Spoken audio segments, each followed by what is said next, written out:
Ladies, gentlemen, and degenerates of all ages, we are back.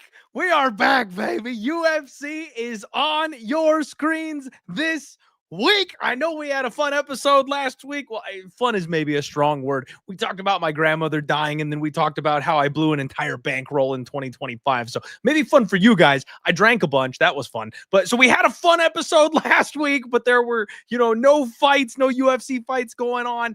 We are back, and not only that, we are going into 2026 with an absolute bang. This card is stacked, my people. This card is stacked, degenerates. I cannot wait to break down this card with you. It is UFC 324 fight week, and we've got back-to-back numbered events. So next week is a scorcher as well.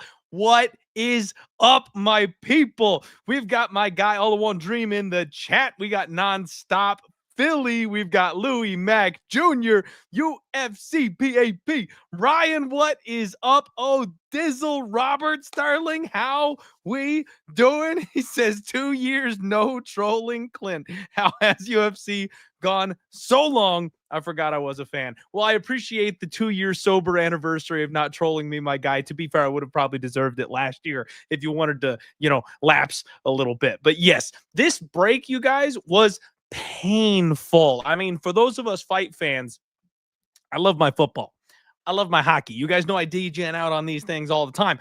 But I need people punching each other in the face. There's a itch that can't be scratched without the mixed martial arts. I need to see the sweat glisten off somebody's face as a knee slams into their jaw from somebody who launched themselves 5 feet into the air with perfect timing. I need to hear the crackle of elbows popping from an armbar that is sunk in so deep, but they refuse to tap. I need my glory. I need my fights. And football, as much as I love it, don't get me wrong, I played football, watched football, gamble on football. It doesn't scratch the itch the way MMA does. The closest thing we can get is when they drop the gloves in hockey, and that's just not doing it. I can't bet on that. So, obviously, this break week was not week, month, 2 months. I think this was the longest one I can remember. We always get a rough space between the last year and the first of the new year, but with the Paramount deal coming through, which you guys be forewarned, don't forget, this week, first card ever on Paramount, we should expect a low bar. Set your expectations low, because this is the first time they've ever done this. I would expect that stream to be a little bit spotty. I don't know if you guys have done any tape study. Obviously, if you're new here, that is the point of the Die Hard MMA podcast. I meticulously comb through the fight tape. I watch these guys fight. I take notes. I bring all that information to you. I bring on some of the best gamblers in the space to tell you what they think, because they're way better at putting their money where their mouth is than me. I put my money where my mouth is. I just suck at it. So I bring on fantastic guests that can actually make you some money. That's the point of the show. But if you actually tried to go do your research this week, the Paramount platform sucks ass. Okay, I hate to say it. Like, I want to be a fanboy and clap for Dana White and everybody over at the UFC.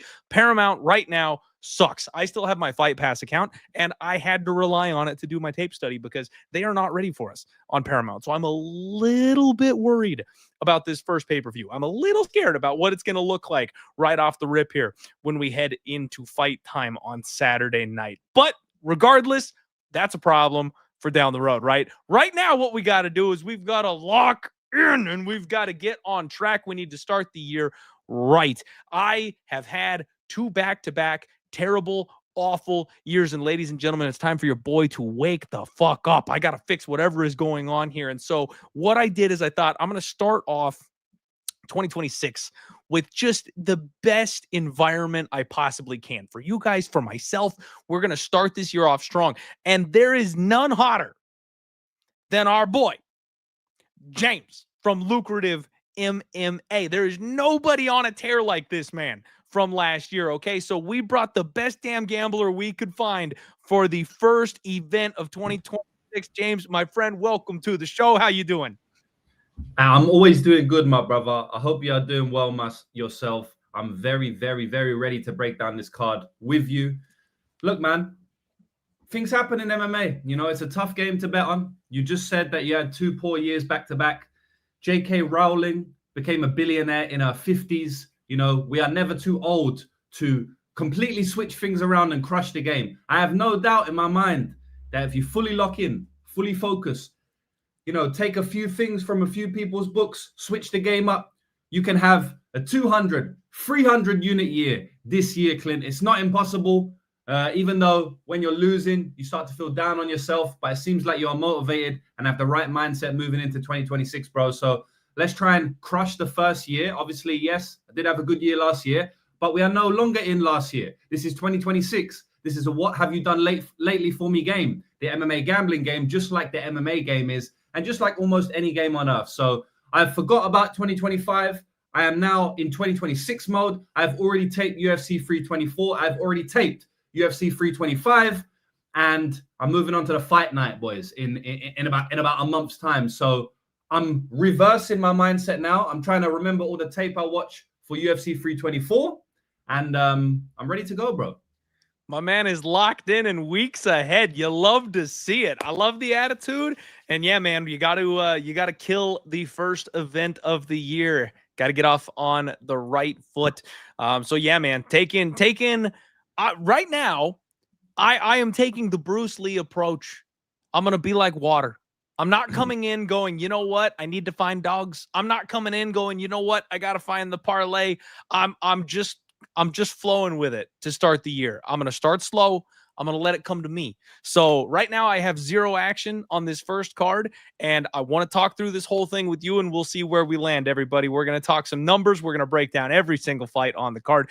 Make sure you're following my guy James, because not only does he put on a fantastic show himself every single week, and like I said, he's one of the best gamblers I've ever seen in my life. His info is below. Be sure to follow, subscribe to him, follow him on social media, etc., and click that follow button for me right here on the Die Hard MMA podcast while we are at it. We go live every single Monday, breaking this bad guy down. Let's get into it. What do you say? First fight of the night.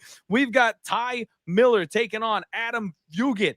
And it's a bummer, man, because I do have this, you know, salty dog style attachment to Adam Fugitt. He's one of these guys that it warms my heart. It makes me chuckle. You know, he's a little long in the tooth. He's somebody that kind of got looked over, but he's serviceable, and he got the call up to the UFC. The guy made it to the big show. Like that's incredible for him. I'm happy for him. He's not going to be a contender, right?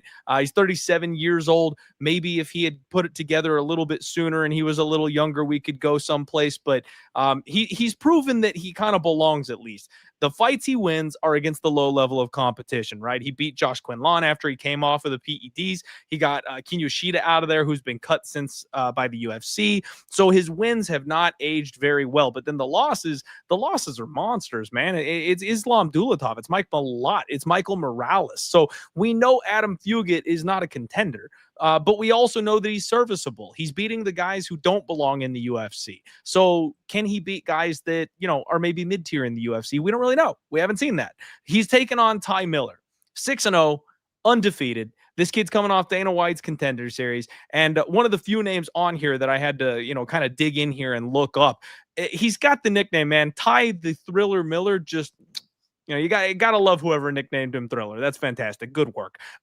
He's fought people with winning records, which I feel like is important for these 5-0, 6-0 guys. We see a lot of people who just squash cans on their way to the UFC. This guy's actually beat a couple of people that have wins on their own resume, so that speaks something to me a little bit. He has been put in bad places. I've seen him taken down. I've seen his back taken. He seems like he remains calm in those situations. He knows how to scramble out of those positions, and he's really, really flowy on the feet, man. I like what he does when he's standing. It looks like he's pretty big for the weight class. I need to see these guys size up, obviously, on Friday to really know how he's going to size up against a guy like Fugitt, but it seems like he's tall, seems like he's long. He's got a very intelligent jab, a very long snapping jab. He stays loose, very clean boxing. I like this kid, Ty Miller. I am not going to lie. I wanted to make an argument just again for the sake of my soul. I wanted to make an argument for Adam Fugitt in this spot to be able to get somebody who maybe is a little lesser known, somebody who might not be able to live up to the hype, fade that first fight off Dana White's Contender Series like I like to do. I just don't know if I can do it, man. The problem for me, as always, though, is the number. This is a gambling show, everybody. We're breaking down these fights. We're going to give you our picks. We're going to tell you who we think wins. But this kid, 6-0, coming into the UFC, I can't get to minus 455, James. I can't get to him being that big of a favorite. If you want to rip the Band-Aid and maybe slam a couple shots right before the very first event of the year and go with a plus 350 underdog, I'm not going to talk you off it, man.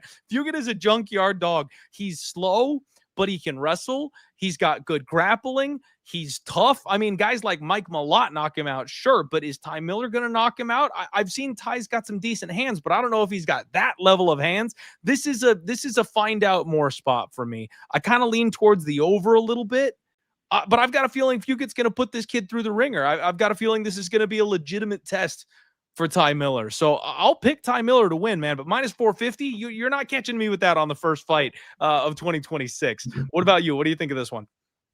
Yeah, that line blew out. I think he opened a lesser favorite. I remember he was minus 350 about a week ago, so now he's minus 450.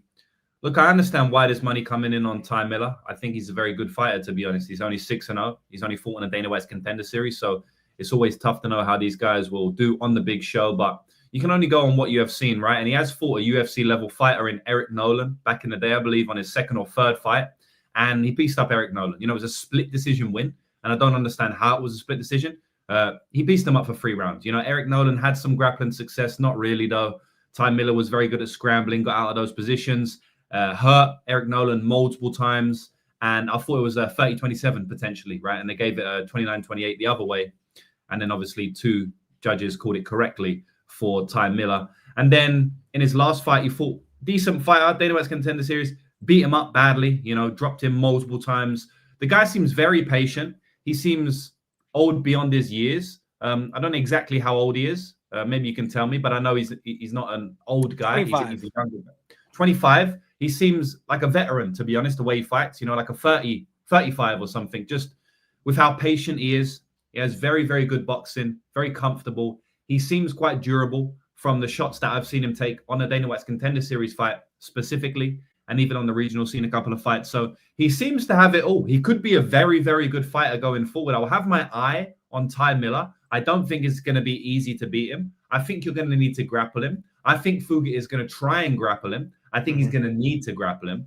Fugitt is not an idiot. He will rush in and go forward when it suits him, but he's a semi-smart fighter. Like, he knows what he needs to do. I think he knows he needs to grapple here. If he doesn't grapple, he's going to get knocked out very badly, in my opinion.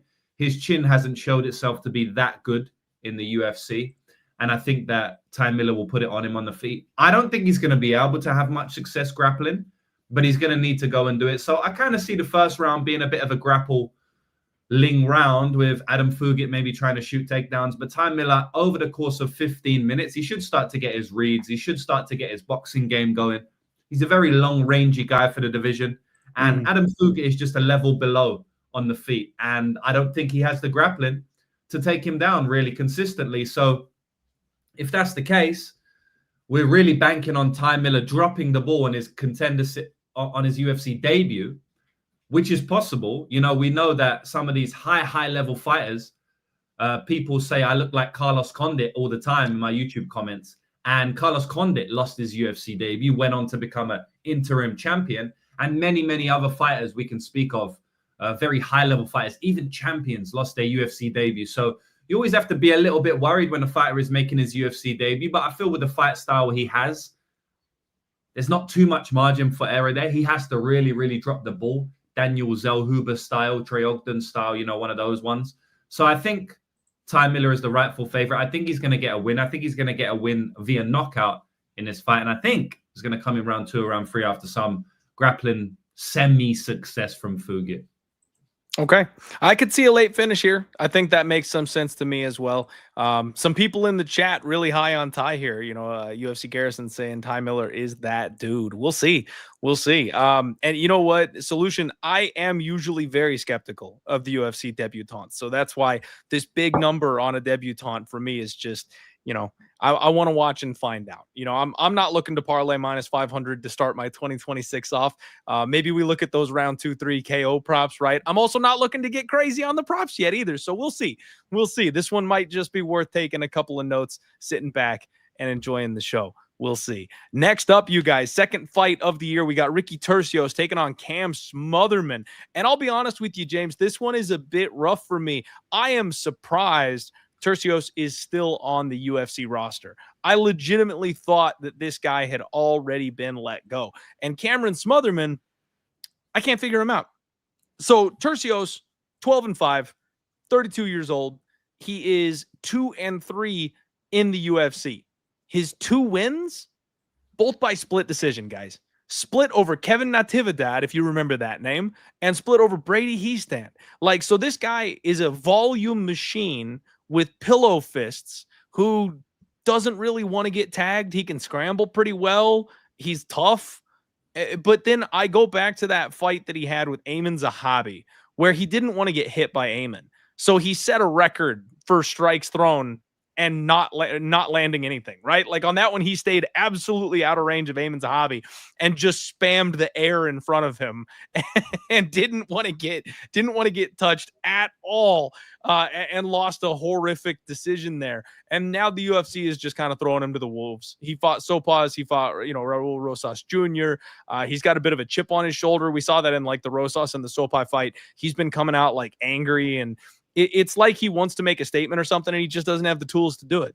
Cameron Smotherman, 12-6. He is 28 years old, so this kid is kind of coming into his prime at this point. He's 1-2 in the UFC. He's on a 2-fight skid. He fought Siri City and Ricky Simone back-to-back, which, you know, let's face it, that's pretty tough. That's rough, especially the Ricky Simone fight. But it was kind of crazy to me. He had a lot of love going into that Ricky Simone fight. I know a lot of people that were talking about him as a live dog and taking shots on him, and he wades in. He's pretty heavy on his feet. He's kind of plodding with big looping punches. He kind of likes to roll hooks and throw 2 and 3 punch combos, tries to walk you back up against the fence. I do like his killer instinct. I do like the way that he rips the body, especially once he's got you pinned up against the cage. I think this is a Cameron Smotherman spot here, man. I think when these two throw down, it's all about the power. It's all about the athleticism. It's all about the explosion. When these two land, Smotherman is going to hurt Turcios, and Turcios is not going to be able to get the respect back. I also don't see any way that Turcios is going to get his grappling going here. So I know it's a weird number, and I don't like laying chalk on a guy like Cam Smotherman, but he's the play for me if you're going to do anything, man. Minus 185, Cameron Smotherman. The comeback on Ricky Turcios is about plus 155. Smotherman, not a guy I'm ready to lay a big price tag on. So for that reason, I'm probably not going to bet on it. But if you're just looking to checkbox the winner here, favored or pass for me, man. What about you? Yeah, I kind of agree with your take on the fight overall, to be honest. I mean, it's going to be hard to back Ricky Turcios at any line, really, in the UFC, because what can you really count on him doing? I guess you used to be able to count on him going out there and just getting in his opponent's face, making it a dogfight, narrowly getting hit with brutal punches. Unless he's facing, I forgot that dude's name on the Martinez, the guy who knocked him out on the regional, something like that. Mana Martinez, yeah, knocked him out brutally. Oh, Mana Martinez. That was a brutal knockout. But outside of that fight, you can kind of count him going out there, kind of rolling with the punches, landing some shots. That's not going to do damage, but maybe it looks good to the judges. If he's facing a wrestler, he can scramble pretty well. So maybe he's able to win on striking volume like he did against Brady. He stand there in a fight that I backed Brady on. He was plus 150. It looked like a pick and fight. It is what it is. You know, sometimes the bounties don't go your way, but he could have even lost that fight clean. And then you're talking about a Kevin Natividad win, who isn't even in the UFC anymore. I don't even know if the guy got a win in the UFC. Maybe did. You can correct me if I'm wrong. I don't think he got more than one if he did. So that wasn't a UFC. I don't think level. he ever did, actually. Now that you say that, let me check that, because that's the guy that got the uppercut from hell, if you remember. He got put on the highlight reel. That was the illegal one. The opponent grabbed the gloves, and then Miles Johns, Miles Johns sent that guy to Hades. He went 0-3 and got cut by the UFC after losing to Turcios. So we're not really going to count that on his record too much. On the other hand, Cameron Smotherman beat Jake Hadley. Say what you want, man. That's a great win. You know, Jake Hadley is not a shit fighter. He's a good fighter. He's a UFC level fighter. He ain't a high level one, but he's a UFC level fighter. Kevin Natividad isn't. Brady Heastand is, but it was a 50-50 fight, and Brady Heastand's a full-on wrestler. I mean, it's just tough for me to even know what Turcios is going to bring in any fight, right? It's just, I don't know what he's going to do. As I was finishing my point, what I was going to say is you used to be able to trust him to throw volume. And then he fights Ayman Zahabi, and it's like, you can't even trust him to do that anymore. I mean, air volume maybe, but that's not the same thing, right? That doesn't look good to the judges. In fact, it looks worse. You know, optics are very important in MMA. And I'll tell you this now, if you're missing all your shots and even landing some after that, the judges remember the missed ones a lot more, right? Especially if it's happening consistently over the fight. So if Ricky Turcios has learned from that fight and wants to get in range here, he's going to just be met by the much, much better boxer here. You know, I think Ricky Turcios, you back him against these wrestlers, to be honest. I think that's the fighters he beats for the most part. He's a good scrambler. He throws a lot of volume, probably more than a wrestler because they're trying to wrestle. But against a striker, it's tough for Turcios to win in general, which is so, I mean, it says a lot about his skill set. If I'm saying striker in general, it's not even a specific striker, it's just a striker. So I think Turcios is the much worse striker here. I think he's got way less power. I think he's way more likely to be finished. I mean, maybe Turcios can jump on a submission or something like that, but Cameron Smotherman has been through the ringer to some degree. You know, Jake Hadley, Sergey Siddy, and Ricky Simone are not easy fights in the UFC. None of them are, right? So I think at this point, Cameron's learning. He's getting better. And someone in the chat did say the over 2.5 is safe. I would just say be a little bit careful here because I could see Cameron Smotherman landed some big shots on the feet. I have seen Turcios knocked out brutally before in the regional scene by a fighter who got cut from the UFC. I could see Turcios getting dropped again in this fight. I could see him getting hurt to the body in this fight. I could see him basically being desperate, trying to land volume, and him just being met by the much better boxer here. And when that is the case, it's just always tough to play the overs. I'm not saying that it won't happen. I haven't even really thought about it myself. Just as I'm breaking the fight down, he's a much worse striker here. And I think Cameron Smotherman's going to win via boxing. Maybe he drops him once, but he does go to decision. But I will pick Smotherman for the win. Yeah, I think we're in the same boat here on this one. And the solution in the chat, shout out, good call here, says that he is training with Diego Lopez now, which is a great note because Lopez is looking for the title. You know, that guy's on one right now. He's training at the highest level, doing everything he can. So that's probably a good camp for Smotherman to be at, learning a thing or two from a guy like that. I always like to know where these guys are training and who they're working with and who they're learning from. And that's definitely a good call out. We could definitely see something. Shout out my guy, Dan Levy from Half the Battle. What's up, buddy? Good to see you here. Appreciate you and appreciate everybody else rolling in. My guy, George Ray Pro, following up right afterwards. We've got over 200 of you live in here, everybody, across all platforms. So do me a favor, hit that like button, share, get the show out. First of the year. Let's do this thing with a bang. Appreciate each and every one of you. Next up, we got Josh Hokit, and he's taking on Denzel Freeman. Oh, baby. Okay, so Josh Hokit seems to have taken the UFC by storm. He's a loudmouth, you know, Sean Strickland type when he gets on the microphone. The UFC loves the controversial things that he has to say, but he actually has a pretty decent skill set at heavyweight. This guy can take people down. It looks like he's got good cardio. It looks like he's got decent pump at his punches. He's got a really solid ground and pound game. So whether it's an act like Colby Covington or whether this guy's actually a psychopath, we may never know, but he's got a 100% finish rate. His 3 finishes recently, round 1, round 2, round 1. Like, this guy is just a machine in there. He wants to take you down. He wants to get on top. He wants to splatter you on the canvas. He is high quality entertainment when it comes to the fight game. Denzel Freeman, 7-1, 34 years old, so a little bit long in the tooth. He made his UFC debut just last year, not so long ago, actually, back in November, guys. If you remember, we had Uncle Weezy on the show, and I was like, short notice fill-in. I have no idea who this guy is. Not touching it. And Weezy was like, smash it. Smash it, because he was like minus 130 or something like that at that point. He kicked off as a near 3-1 favorite by the time that fight closed, James, and he absolutely ran through Pulyaev. So I'm still getting to know Denzel Freeman. He's a decent wrestler, it looks like. I wasn't overly impressed with his striking. That was kind of my problem. So I know a lot of people made money on him in his UFC debut, but this is a fight to me where it's a little bit less on the skills and a little bit more on the vibes and what the UFC is looking for. And I feel like Josh Hokit's a guy that they're going to put in positions to do well. Whether you agree with them, whether you can't stand the things he says on the microphone, if you're tuning in to watch this guy lose every single week, like, they don't care. That's just eyes on the fight. So they're going to give this guy opportunities to win. They're going to put this guy in positions where he can succeed. He's a minus 250 favorite right now over Denzel Freeman. And as much as I think the floor at some point is going to fall out on Josh Hokit, he's not going for the contender circle. He's not going to be a champion, right?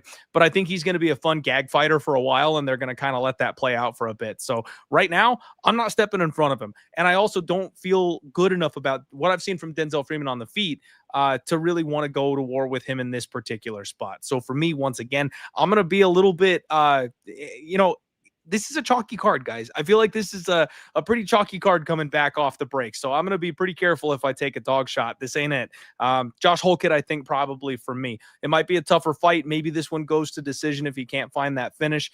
The wrestling might cancel out a little bit more, but I do think he's got the cardio edge. Yeah, I kind of agree with your take again, man. Like, skill for skill, this seems to be fairly 50-50. But obviously, MMA fights are not just about skills. We see that time and time again where people are speaking about the skill set of a fighter, and then they might be disregarding a lot of other things, like outside of the octagon stuff. They may be disregarding people's durability. They may be disregarding Merab cutting weight 4 times in 12 months at the championship level. So now he's facing Peter Yan, and he's not going to be at his best. And then so we bet on Peter Yan, right? Skill for skill, it's a close fight, but there's many other things that went into that fight, rematch, etc., etc. A lot of people don't see these things. I think outside of the octagon, or even in the octagon, but not strictly skill for skill, I think Hokit is a little bit more proven. And what I mean by that is Hokit seems a little bit more tough to me. He seems like he's going to dig a little bit deeper to me. He seems like if the fight's not going his way, he can switch things up. He's, in that Contender Series fight, he was extremely aggressive. He was getting hit at points with a couple of shots, and he kind of impressed me with the aggressiveness, with the tenacity, with the physicality. Whereas Freeman, he looks good when things are going his way. He's a good striker, very fast high kick for a heavyweight, extremely fast high kick, Good kicks in general, can bounce in and out of range. His footwork is good for a heavyweight. We don't see these things at the heavyweight level. I'd say he's a better striker than Josh Hokit, right? Hokit is not a good striker to me. He's very, very much learning on the job. This guy is more of a wrestler. Did fight Bo Nickel in a wrestling contest way back in the day. Josh Hokit used to be extremely slim and have abs. If you didn't know, it's funny how these guys both panned out. It's like they're in 5 different weight classes now. But if you go and watch that fight, they're the same guy. But obviously, genetics, eating. People like eating, people have a bigger appetite, etc. And now he's a heavyweight. But I don't think that he has learned the striking from those wrestling Bo Nickel days. He hasn't learned the striking yet. Much like Bo Nickel, you can say. Although I think Bo Nickel's a little bit cleaner with it.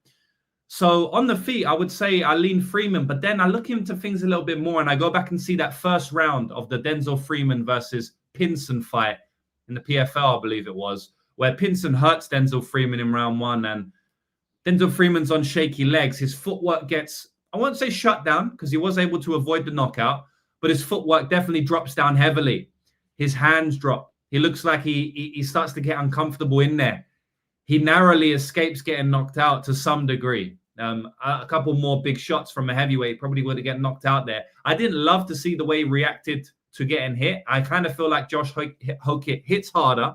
I think he's got faster hands, although I think he's a worse striker overall. And I think that could mean he's the more effective striker in this stylistic matchup, even though he's the worst striker overall. If you see these guys hit pads, you're going to be like, oh, okay, Freeman's a better striker. But if they fight, maybe Hokit's going to land that right hand, you know, and knock him out. So there's a few nuances to this fight that I wanted to mention, but I won't make the breakdown too long. I think if anyone's getting wrestling success, to be honest, it will be Hokit. Again, Denzel Freeman is, boys, again, it's not really the stylistics or just like Clint said, it's not the wrestling in general. I'm not going to say Hokit is a way better wrestler than Freeman. Freeman's a pretty good wrestler, training at the Houston Olympic Center. He's a good wrestler in his own right, has won many fights with wrestling, contrary to what you saw in his UFC debut.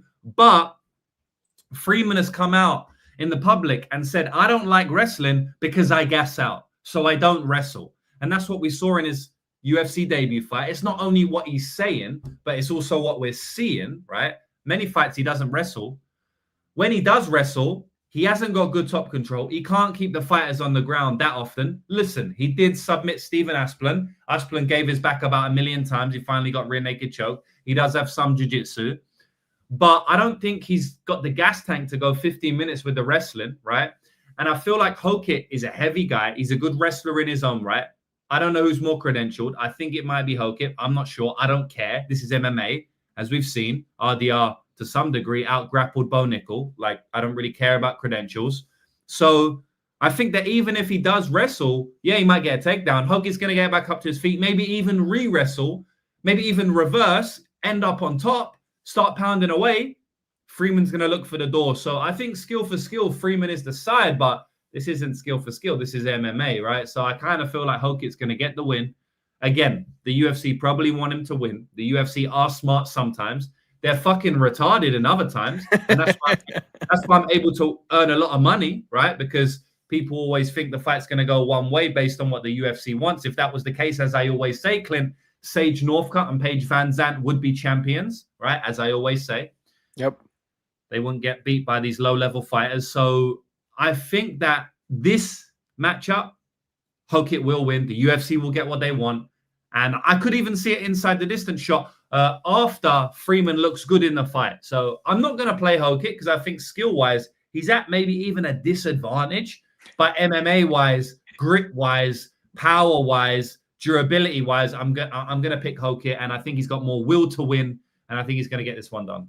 How insane is it, James, that we put our hard-earned money on this stupid sport where we can say, look, this guy is better in every single aspect, but he's still not gonna win. Like, yeah. That's just MMA for you, man. These things are crazy. I completely agree with you. Maybe, guys, this might be your first live betting opportunity of 2026, because if it starts out tough, if he has a real hard first round, then maybe you can see that tide turn a little bit. Maybe you'll be able to jump in on Hokit live. And I do want to mention just one thing, you guys. Under the new Paramount deal, rumbling around the internet is that there's a really bad delay. So live bettors, be extremely careful, because from what I understand, the delay is like 10 seconds or something like that. And it's worse than the delay that we had on ESPN Plus. So now I know there's always been a delay. Exactly what that number is, I'm not entirely certain. But in fight time, 10 seconds, 12 seconds, that's a big chunk. It's very hard to click the button at the right time and be correct about what you're doing if you're behind by 10, 15 seconds in a fist fight. So just be aware.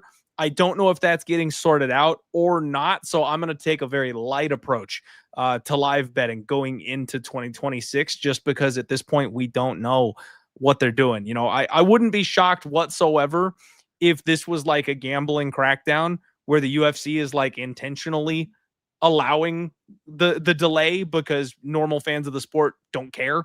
And then people like us are the ones that are going to be at the detriment for it. So just an FYI, that's your PSA for the week. Be forewarned before you start popping live bets out there that we are going to be at a disadvantage going into it. The next fight up, we've got Michael Johnson taking on Alexander the Great Ape Hernandez. And James, in 2026, I never thought this would be a fight that would capture the imagination. I never thought this would be a fight that I would be so excited to watch. You rewind just 1 or 2 years ago. I mean, I had Michael Johnson pretty much written off as dead a couple of years ago. This guy is long in the tooth. He is old at this point. He is a veteran presence in the UFC. 39 years old. You guys know one of my rules is I don't bet people over 40 unless I've got a damn good reason to do so. And I start questioning whether or not I want to pull the trigger on them when they're 38 and 39, because we are very, very close to that age cliff where stuff just kind of falls apart. He went on a bit of a rough skid, alternating wins and losses, a couple of rough fights. Man, he's rattled off 3 in a row.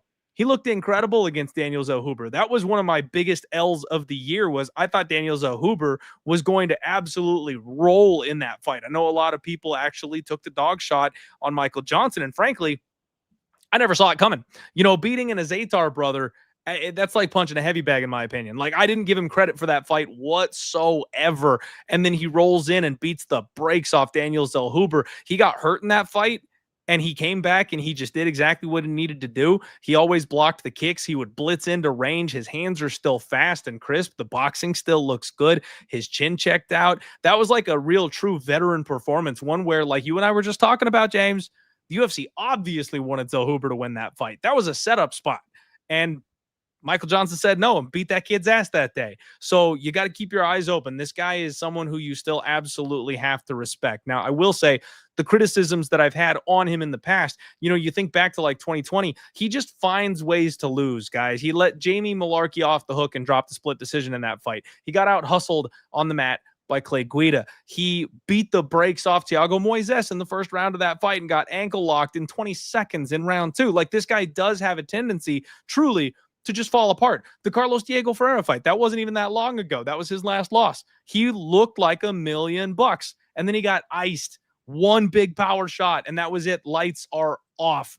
Now, his opponent is very similarly flawed. Alexander the Great Hernandez, 18-8, 33 years old. This guy is in his prime, and frankly, he's a UFC mainstay at this point. He used to be this young hot kid right out the gates. Coming into the UFC, I thought he was going to take over by storm. He flew a little too close to the sun, got his ass whooped, lost his confidence.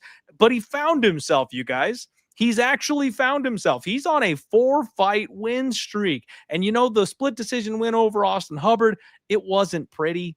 That was ugly, but he got his hand raised. The win over Kurt Hollabaugh, that wasn't great, but he got his hand raised.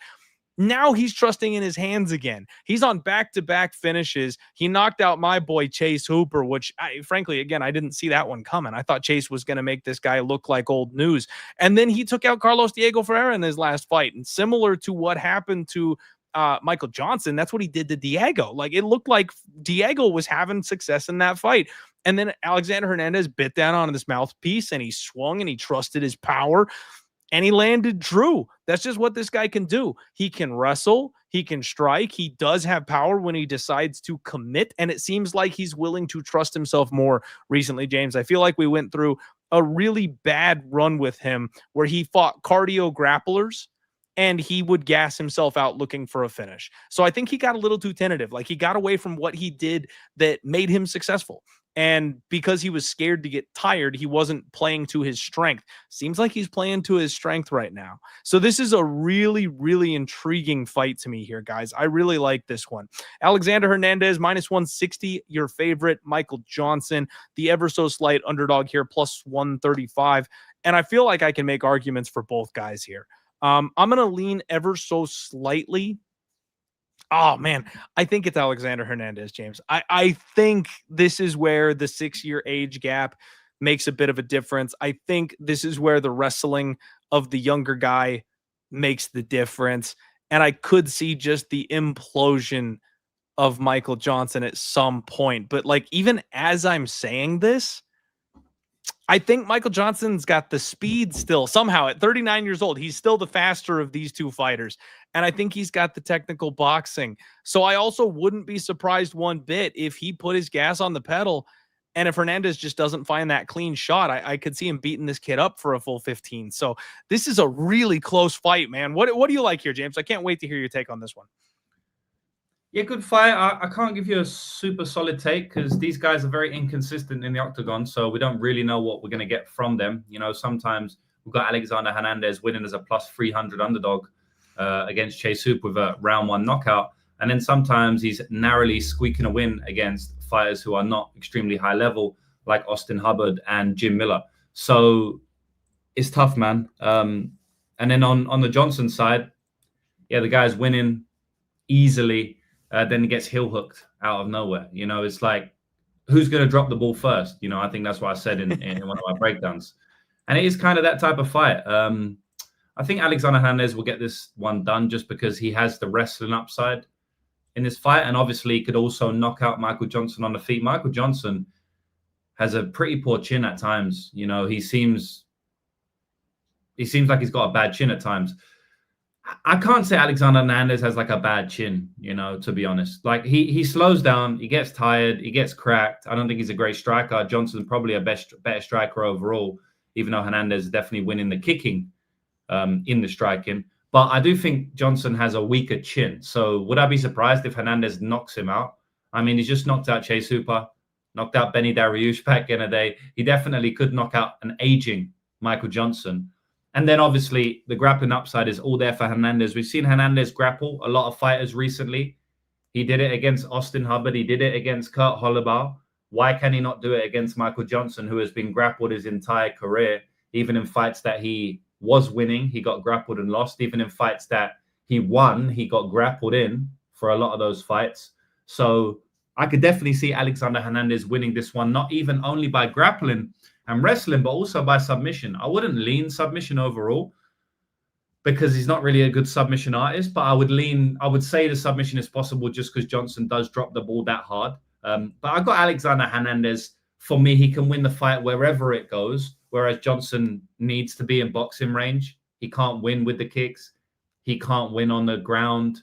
He can't win if it's wrestling, cage push with no jiu-jitsu. You know what I mean? So Hernandez, in my opinion, is going to get the one done. He's been training with Justin Gaethje for this camp in Denver, which is obviously great.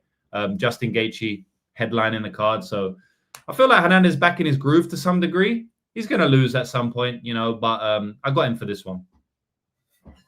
I like it. And I think another spot where, like you mentioned, great callback to the fact that he is training with Justin Gaethje coming into this fight. That's a great spot for him, man. He spent years at Factory X Muay Thai. This is a Muay Thai guy. And for him to train with a guy like Gaethje, to work with a guy with those kinds of leg kicks, to have a coach like they do with Whitman that's really been working with him, training at elevation like that, I think that's a good spot for him. I do feel like they could kind of harness what he's capable of. So I'm with you there on that one. Don't know if I'll get to the number. We'll see. A lot of action coming in on Michael Johnson. We'll see how low this number dips. I might buy low, James. I might buy low. If the market crashes hard enough, maybe I jump in at some point. So one to keep your eye on, everybody. What's going on? Miro, thank you. Appreciate you. James, our boy JB rolling into the chat. He's here hanging out with us as well. Oh, man. I was wondering if the totals are out. I've been traveling for the last 36 hours, Clint. I haven't looked at any of these odds, but I'm just bringing them up now. It's only 12 p.m. here. I was sleeping till about 11 because a lot of travel. I got jet lag, but I'm looking and the odds are out at the moment. So the under 2.5 rounds is plus money. I wouldn't mind it. I do think it is a little bit more on the Alexander Hernandez side, but now I'm looking at Alexander Hernandez dipping to minus 155.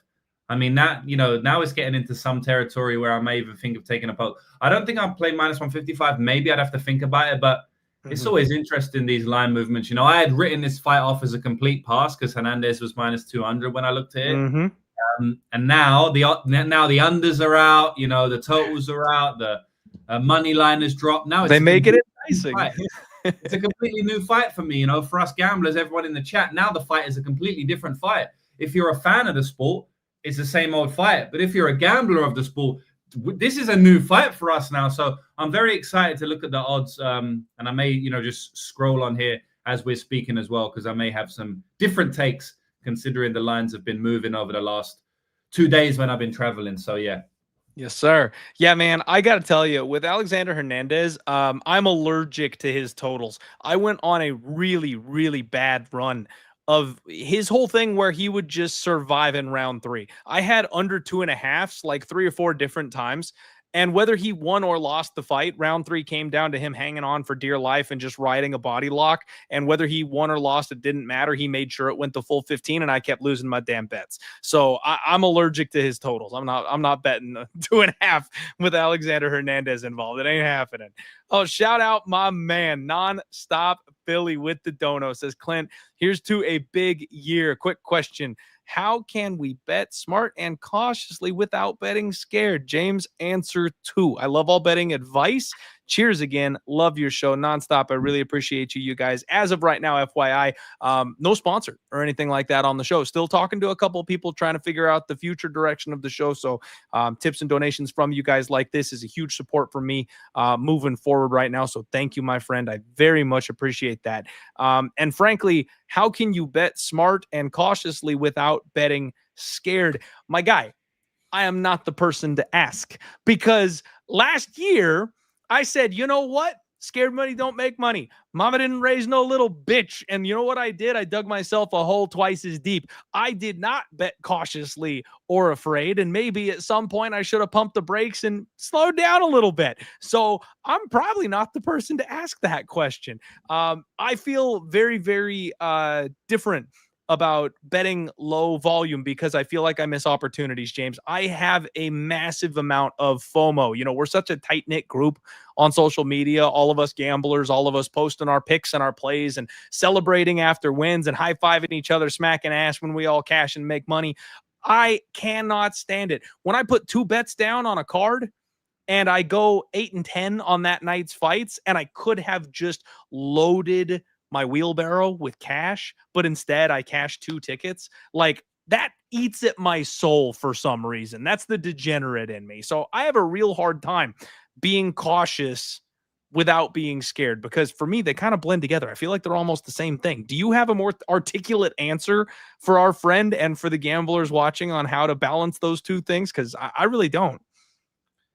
I definitely do. I'm cautious of not going too long. I do like to speak heavy and go on my rants from time to time, so I need to be careful here. But Nonstop Philly, I think the most important thing that I hear no one speak about is you have to understand what you want from the game. And you also have to understand where you are in the game at the moment. You know, so before I started betting extreme, because people see me betting big tickets now, right? Before I started betting extremely heavy, you're talking $50,000 on one single bet, $100,000 on one single bet, more than that on Jake Paul to beat Mike Tyson. Like, people are like, oh, wow, this guy just bets big. But I didn't bet big for 10 years, though, Nonstop Philly, you know? So I didn't bet big for 10 years. I was betting consistently, and I was tracking all of my wins and losses for about 7 of those years, right? After 5-6 years of tracking, then I looked at my data and said, all right, James, you're pretty good at this. You've proven it with this data you've tracked. Now you can bet without being scared, because I had seen that data. Now, past data doesn't always indicate future performances, but you have to draw the line somewhere. Am I just going to track data for 50 years and say, well, it doesn't prove I'm going to be good next year? And like, no, right? You have to make a decision somewhere. After 5 or 6 years, I looked at my data and said, all right, I don't have to bet scared anymore, right? So first thing I would say is track your data. Data is king in this game. Sports betting is only about data. Once you know where you're good at, once you know what you're good on, once you know how good you are, then you're going to be less scared betting moving forward because you know what you've done in the past. Don't just try to memorize what you've done. It's impossible, right? I can't even memorize what I did 2 months ago, let alone 6 years, right? So that's the first thing. Second thing I would say, and I'll wrap it up, I'll try to be quick now, is understand what you want from the game, Nonstop Philly. You need to know what you want from this game, right? Some people want to earn $200 on a weekend that gives them a little bit extra pocket money to go to the pub with their friends and have a couple of beers. And I have friends like that, right? And they should bet completely different than me. I'm trying to get rich from this game. I'm trying to earn millions of dollars from sports betting and then invest those millions of dollars that will keep earning me millions of dollars when I'm 40, 50, 60. That's my goal. So I'm going to bet way bigger, way less scared, if I have the data backing out, which I do, and way more consistently than someone who wants something less from the game. I also can handle a lot of variance emotionally, right? You have to understand who you are in that sense as well, not just what you want from the game, but if you can handle the upswings and downswings.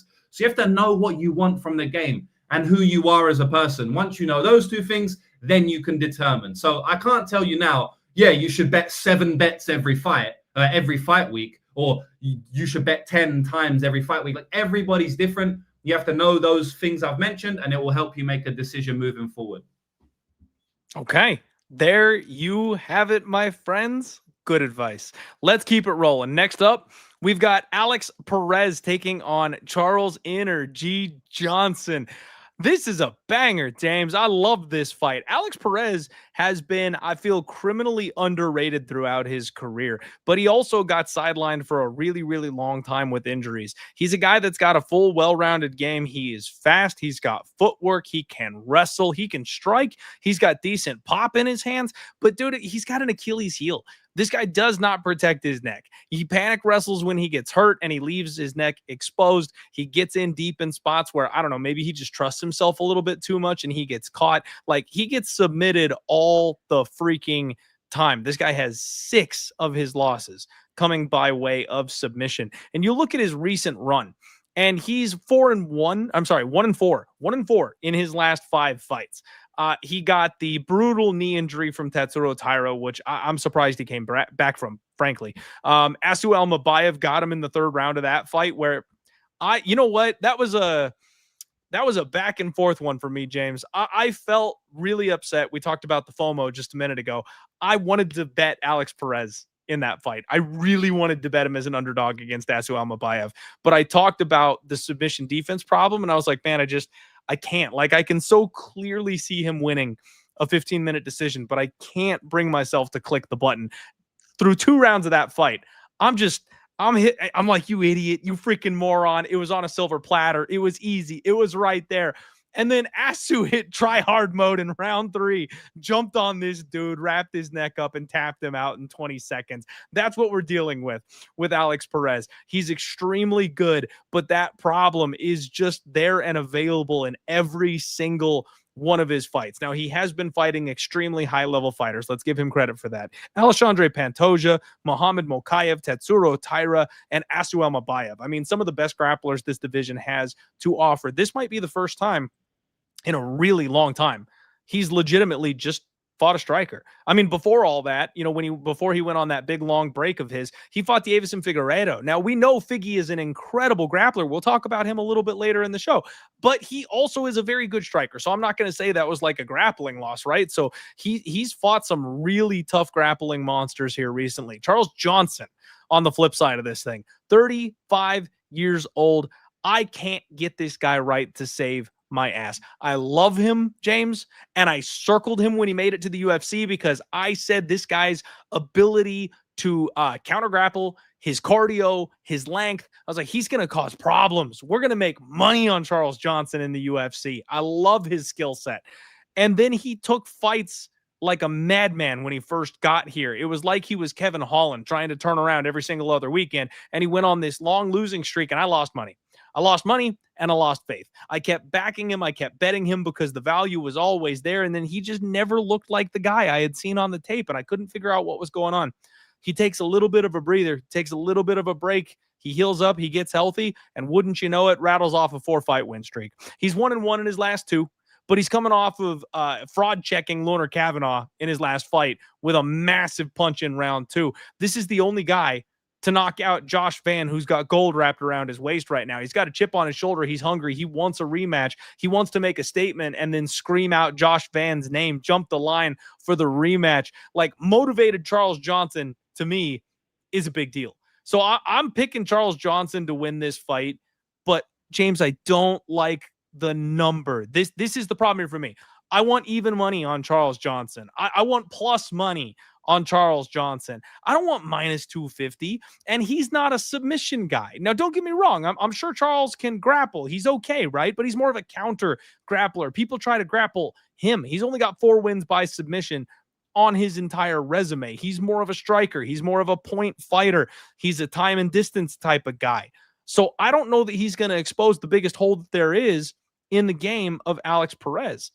And outside of that knee injury with Tatsuro Taira, like, Perez has only been knocked out 1 time, and that was way back in 2018 against Joe Benavidez, who was, by the way, you guys, at the time, just like the fucking dude. So he's not an easy man to take out on the feet. He's not an easy man to catch and knock out. In fact, almost nobody's done it. But he's 33 years old. He's had a bunch of injuries. He's coming off a couple of really tough losses. Where's Perez's head at? Maybe this is where you take advantage of him. Maybe this is the time when he's just not the guy anymore, right? So I'm picking Charles Johnson to win this fight, but damn it, I can't lay minus 200 on him. Yeah, I understand that, man. CJ, very, very good fighter. You know, like he's proven himself now. You might have to take back the fraud check allegations on Lona Kavanaugh, bro. I mean, I was wondering if you'd get me on that one. I might have got caught speeding. You was in the flow. You was in the rant. I understand, bro. You know, sometimes we make a slip of the tongue, but my boy Lona's going to come back and put on a great run in the UFC. But that was a great punch. He's good. That was a great punch he caught him with, bro. And it's not easy to do that against Lona Kavanaugh, and it's not easy to do that against Joshua Van. Charles Johnson is an elite fighter, right? Obviously, he does sometimes throw with lower volume than we're used to, and he can let rounds and fights get away from him, like to some degree he did in that Temerov fight. He can be grappled. That is his one weakness, but he can't be submitted, and he cannot be held down. So you have to have elite cardio and relentless will to win. Relentless will to win and cardio, because you ain't going to keep him down. Mokaev couldn't. And Mokaev, he's pretty good jiu-jitsu. He can keep anyone down. Durden couldn't. Nobody could, right? So, I mean, Estevam kind of did for a round and a half, but then he couldn't for the other, and he almost got finished in round 3. So Johnson's a very, very tough out for anyone. Alex Perez, he could win this fight, but he needs to fight kind of perfectly, or he needs Johnson to drop the ball. What I mean by that, he has to grapple like he's never grappled in his life. Perez doesn't go out there and grapple, you know? Like, Perez doesn't do that. Like, he doesn't go out there and take his fighters down and control them on the ground. Like, maybe back in the day, he doesn't do that anymore. This guy strikes now. He's a striker, you know? I mean, let me go back in his... I literally want to bring this up right now because I don't want to be talking out of line. I want to see when was the last time Alex Perez got more than 5 minutes control time in any fight. I really want to see this clip. It's a good question. You got any idea? Because, I mean, I don't. I can look it up. So, Asu, he got 2 minutes control time. Obviously, Tyree's not going to. Against Nicolau, he got, you know, he didn't shoot a takedown there. Makayev, okay, he wouldn't. Pantoja finished in first round. Figueiredo finished in first round. Formiga didn't. Yeah, I mean, his fights just go too fast. I guess so, yeah. But, yeah, this guy's, yeah, I mean, he's not. Okay, there we go. Mark De La Rosa, he got 8 minutes of control time, which is back in 2019. You're talking 7 years ago, right? Long time ago. Listen, he's fought a lot of fighters. He's been finished in round 1 and stuff like that. So maybe some caveat. I don't think this guy's going to go out there and shoot for 15 minutes. I really don't. He's probably going to go out there and try and strike. He's probably going to go out there and look, he will shoot a few takedowns, but he ain't going to control Charles Johnson, in my opinion. Maybe he controls him for a bit. If the fight's on the feet, which it probably will be, he could land some big overhands. But in my opinion, Charles Johnson is going to tee off on him over the 15-minute distance. You know, Charles Johnson has struck with the best of them. So I kind of see Charles Johnson beating the fuck out of Perez on the feet over the 15-minute distance. Perez tries to shoot in and he gets submitted once again. I got Charles Johnson via submission. But at the end of the day, man, it is tough to trust Charles Johnson because he has dropped the ball a lot. But you know who's dropped the ball more than Charles Johnson? Alex Perez.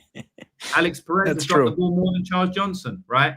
And Michael Johnson has dropped the ball more than Alexander Hernandez. So it may be one of those cards where who drops the ball first. And I think Perez is going to drop the ball more than motivated in a G. He's talking about a title shot. He's very motivated. And on his day, the guy's a world champion. And I can't necessarily say the same for Alex Perez, although on his day he's a top 3, top 5 fighter. People may argue with that one. I understand. There's nuance. Maybe you can argue with me. I got Charles Johnson for this one. I think that's fair, man. And I will go back to that chip on his shoulder. You know what I mean? Seeing the guy he knocked out with the belt around his waist, I think we get 100% effort Charles Johnson in this fight. So, you know, maybe I should walk back what I said. Maybe I do want minus 200 on Charles Johnson. We'll see. Like I said, you guys, I don't have a bet yet coming into this fight night. I've got my eye on a couple of these spots. I like a lot of the chalk here this week, so I'm going to probably end up mixing and matching some. I didn't really want to lay 2-1 on Charles Johnson, but as we're talking through it, man, I think that might be the move. It's either Johnson or pass, in my opinion. We'll see what ends up happening here. Next up, you guys, we have got Nikita Krylov taking on Modestas Bukauskas in a fight where I have called both men bums on more than one occasion. James, I'm going to need you to talk me off a cliff on this one. Okay, I feel vindicated, my friend. I can circle the wagons all day on this one because I told everybody that Nikita Krylov is mid. He's mid. He's always been mid. And I said that, the reason he's in the contenders circle at 205 is because this weight class is a thin division. He's fought a bunch of guys that are kind of scraping at being top 5 guys, and then he loses every time he gets a step up in real competition. Glover Teixeira, Jan Blachowicz, Magomed Ankalaev. Of course, he got subbed by Paul Craig. He would. And so then he gets guys like Volkan Oezdemir and the shell of Alexander Gustafsson, which I got caught speeding on that one, man. I went heavy on Gustafsson back in 2022, putting this theory to the test. Turns out Gustafsson was smoke at that point. He was completely shot, right? But Nikita Krylov goes out there life and death in round 1, and he just kind of awkwardly, sloppily punches his way into range. He'll get you scrambling. He'll try to find his way up the top position. He's got a nasty submission game. He's got good ground and pound. He's got decent pop on his punches, but he overextends on everything. He puts every single bit of hatred in his heart into all of his punches. He swings for the kill with every single blow. And if you're somebody who can time and counter that shit, you're going to knock him out. And that's exactly what happened in the last 2 fights. Dom Reyes showed levels. Bogdan Guskov showed levels, for God's sake. Like, this guy just walks into punches. And that's why I said he's never going to be a champion. He's never going to be a top 5 guy. So I feel vindicated. I got my opportunity to fade him. But I wonder if we've gone too far, because now he's taking on Modestas Bukauskas. And I've always said I do not believe in Modestas Bukauskas. 31 years old. He's a Cage Warriors guy. And it's kind of crazy to say I don't believe in him, because if you look at this recent run that he has been on since returning to the UFC, I mean, it looks incredible on paper. He's 6-1 in 7 fights. The only guy that got him was Vitor Petrino. But then you kind of look at the fights and you look at the names. Paul Craig, I mean, come on. What are we doing? Rafael Sequeira, that guy's a complete fraud. Marcin Prachnio, again, another guy who's kind of a complete fraud at this point. He's old.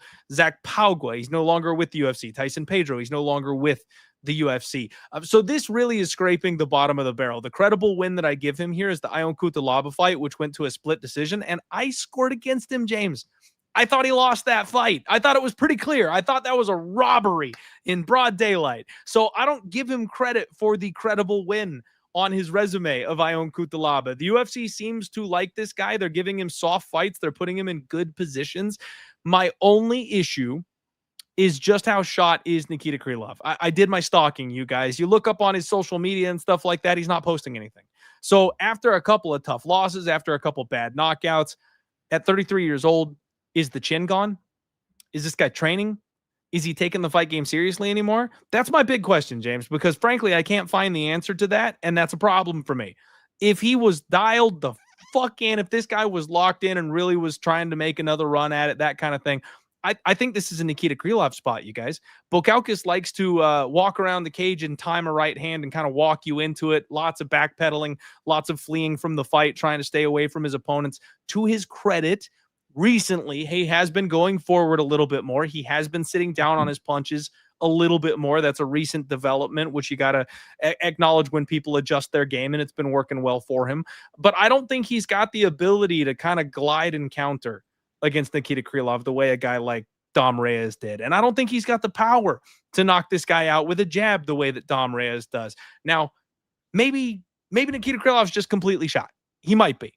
And that's my issue here. Because I look at this number, and as always, I don't want to lay chalk on Modestas Bukauskas. I'm allergic to laying chalk on Modestas Bukauskas. So for me, it's Krylov or pass. But I want to see him weigh in. I want to hear an interview. I want to find what he's been up to for the last 3-4 months. Because back-to-back KO losses and then not training, it's Bukauskas all day. This is one of those spots where you just go, okay, younger fighter, streaking fighter, 2 guys go in different directions. You take the guy that's healthy, that's locked in, that's looking for the title run. That's the guy you put your money on.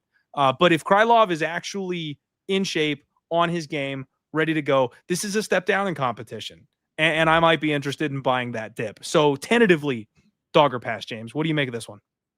I got the answers for you, bro. I love you brought in the right person. You brought in the right person. You said you want to know if you want to see an interview. I've seen the interview. You said, you know what, want to know what he's been up to. I know what he's been up to. You said that if he's locked in and focused, it's a Krylov spot. Clint, he's locked in and focused against Modestas Bukauskas. So he did an interview. It was all in Russian, so you won't be able to watch it. But I wouldn't be able to understand a word. My Russian connections, Privyet, have sent me all of the information. And basically what Krylov said is, Reyes fight, he got caught, whatever. That was an early knockout, right? Like 60 seconds in or something. And he took the Bogdan Guskov fight almost immediately without correcting anything, without even training, because he felt like he needed to get back into the octagon and he needed to get a win instantly. This is what I'm being told that he said in this interview, long interview. He's been training for this fight, locked in, focused since autumn, right? So he's been training throughout the Christmas break, throughout everything after the Guskov fight. He's extremely locked in, extremely focused and ready to get the win. So if that answers your question, then that's what he's been doing. That's how his mindset is. That's how he's looking at the fight. And he's locked in. Now we switch to Modestas Bukauskas.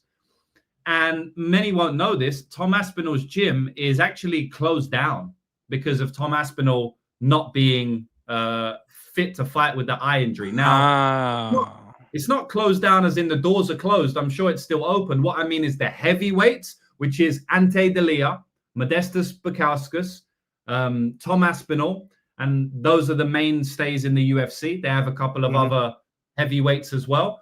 These guys are not training together at the moment because Tom is not training. And the whole camp is centered around Tom, the gym centered around Tom. So Modestas Bukauskas has been training in his house, in his garage, and he's been inviting people to come into his garage to train with him. It's a pretty nice garage. You can go on his YouTube channel and watch it all. He trains with his dad. His dad is leading the camp for him. His dad has been training for the last 25 years. He's 26 years, he says. So, you know, I think he's still with him, even if he is in the Tom camp. But he hasn't got his normal camp. Things have completely changed. He's inviting fighters in.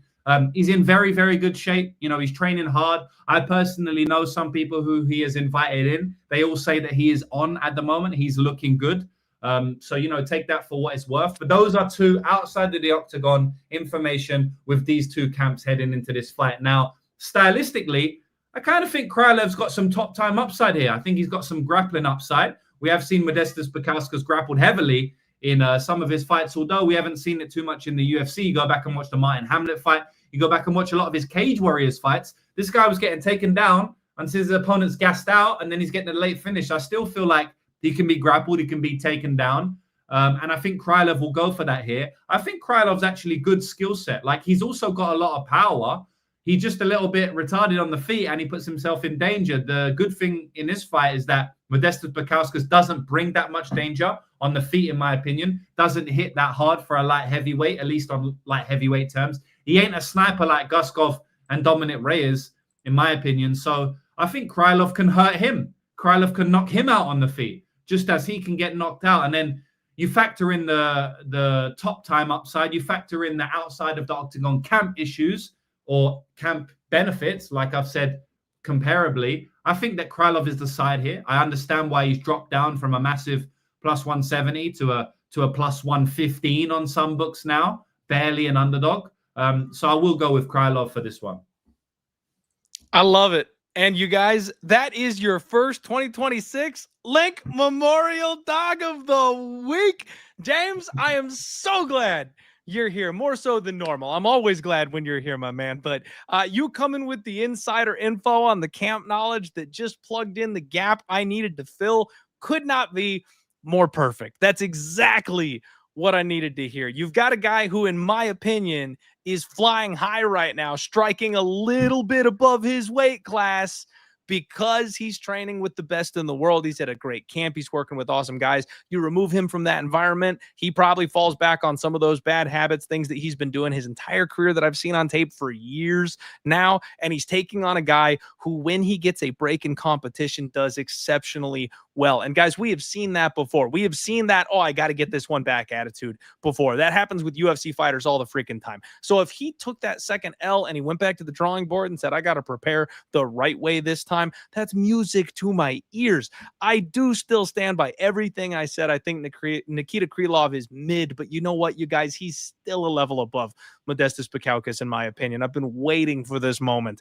That'll be the dog of the week, James. I will be putting my hard-earned money on Nikita Krylov, and I'm very, very happy to have you on the show today. That's what's up. All right, let's freaking go. Shout out to Cootie1217. What's going on? Is that supposed to be cutie? Is that cutie? Am I supposed to think you're a cutie, or is it cootie? Tell me. So talk to me here. Spotify listener of you both. Keep up the great info. Gene Silva by Finish It. Plus money is free this week. My man, thank you very much for the donation. Thank you very much for tuning in and watching the show. I am so sorry that you're a Jets fan. Is that Jets or is that Dallas Stars? Because if it's Dallas Stars, you're doing okay. But if it's New York Jets, I feel really bad for you. I appreciate you listening to the show. Always shout out to my audio listeners, everybody. I know I don't talk to them very much. They hear me ramble, but I don't shout them out nearly as much. So thank you very much, my friend. And then we will definitely be talking about that fight. I like where your head's at, though. I like where your head's at. Next up, we got Ateba Gautier, and he's taking Andrey Pulyaev. James, I mean, unless I'm mistaken, I think Ateba Gautier is like your dude. Gautier. Sorry about that. I believe it's your question. Ateba's your dude here. So I'm going to take a back seat. I'm going to let you talk, man. Tell me about your boy. I'm going to tell you something, but first of all, I'll say he's minus 1,000, so I ain't going to go too crazy, right? I ain't going to be like, he's going to win this fight. I mean, we all know he's going to win the fight. He should win the fight, right? What I do want to say, I don't know why all of these guys with YouTube channel, with Instagram, breaking down Gautier, consistently say he's just so powerful and he's just got so much power, so he just walks through everyone. He walks through everyone because he's an elite striker. Clint, this guy is so good at striking, man. His high kick is one of the fastest high kicks I've ever seen. And he's a middleweight, right? Crazy. And the way he times his shots, his eyes in the pocket, how patient he is. Like, this guy is so good at striking.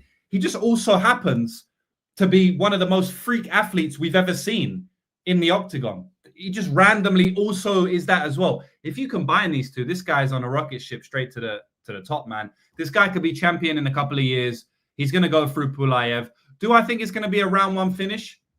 I can't say that because Pulyaev is, you know, he also fought one of the other freakiest athletes we've ever seen in the middleweight division in Chris Duncan. Not Chris Duncan, but Chris Duncan, Christian Leroy Duncan. Not the Chris Duncan, but Christian Leroy Duncan, the second Chris Duncan.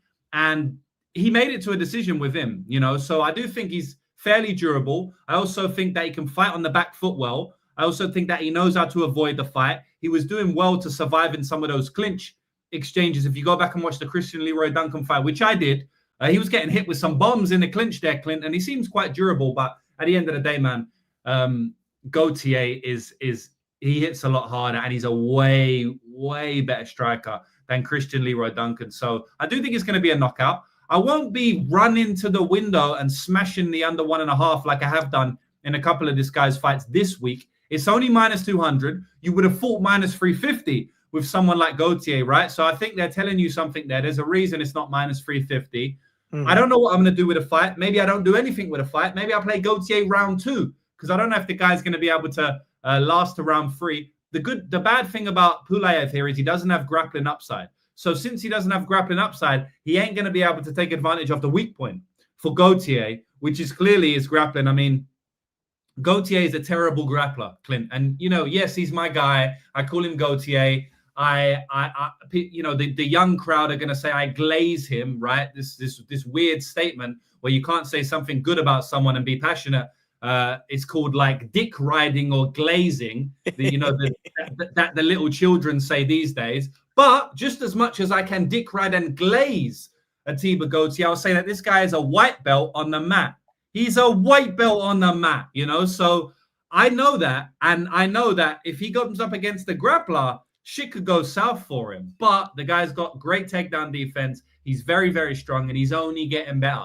If this guy gets a blue belt, you better be scared. If he gets a blue belt and can school, you know, bro, this guy is so strong. He can probably just be on his back, body lock from bottom position, and just ride out until it starts on the feet. And when it starts on the feet, you are cooked, man. So what I was saying is the issue with Pulyaev is he doesn't have grappling upside here. So, I mean, if you're going to strike for 15 minutes, it's going to be a tough 15 minutes, man. And I don't think he's going to last. I think it's a round 2 finish. I think the under 1.5 round bettors are going to be sweating. But at the end of the day, man, it really takes one punch from Mini Francis Ngannou, who's a way better striker than Ngannou, to knock out anybody in the division. So if it's a round 1 knockout, don't come screaming at me, boys. Like, it could definitely be that, but I am going to say round 2 knockout. So that's it.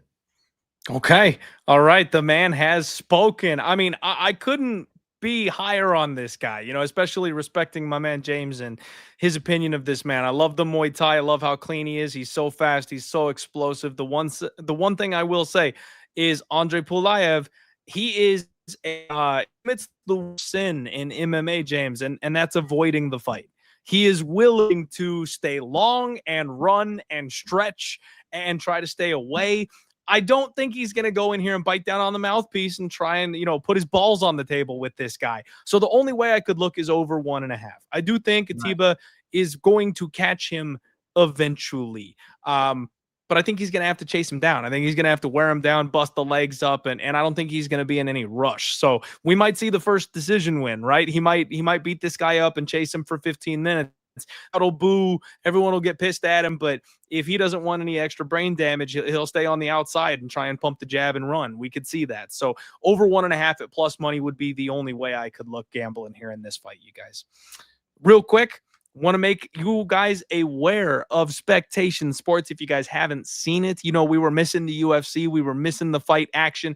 They actually came back last week and they put on an awesome event. This week, they've got Cage Titans 75 and it's stacked. It's got the Wonder Bread Warriors, their new champion, defending his title for the first time. I'm a fan of this kid. He's a slick grappler. It's going to be a great show. Promo code DieHard will get you 20% off when you sign up. The link is in the description below. So if you just need more MMA action in your life, this is where you're going to find some of the most awesome regional shows coming out to date. Of course, you guys, I am with my man, James Lucrative from Lucrative MMA. Please support him. Smash that like button if you haven't. And get subscribed because we're here every single freaking week. We are back, and we are back with my boy, Umar Nurmagomedov, for the UFC's bantamweight division. He's taking on Deiveson Figueiredo, and it wouldn't be a bantamweight fight unless your bantamweight king came to play, ladies and gentlemen. You know what's up. This is my weight class, James. This is my division, and Umar is my boy. Now, much like the last fight that we talked about, there's not a whole lot to say here. He's over 10-1 as a favorite. What am I going to tell you guys that you don't already know about this one? Umar is winning this fight, and he's going to make it look easy.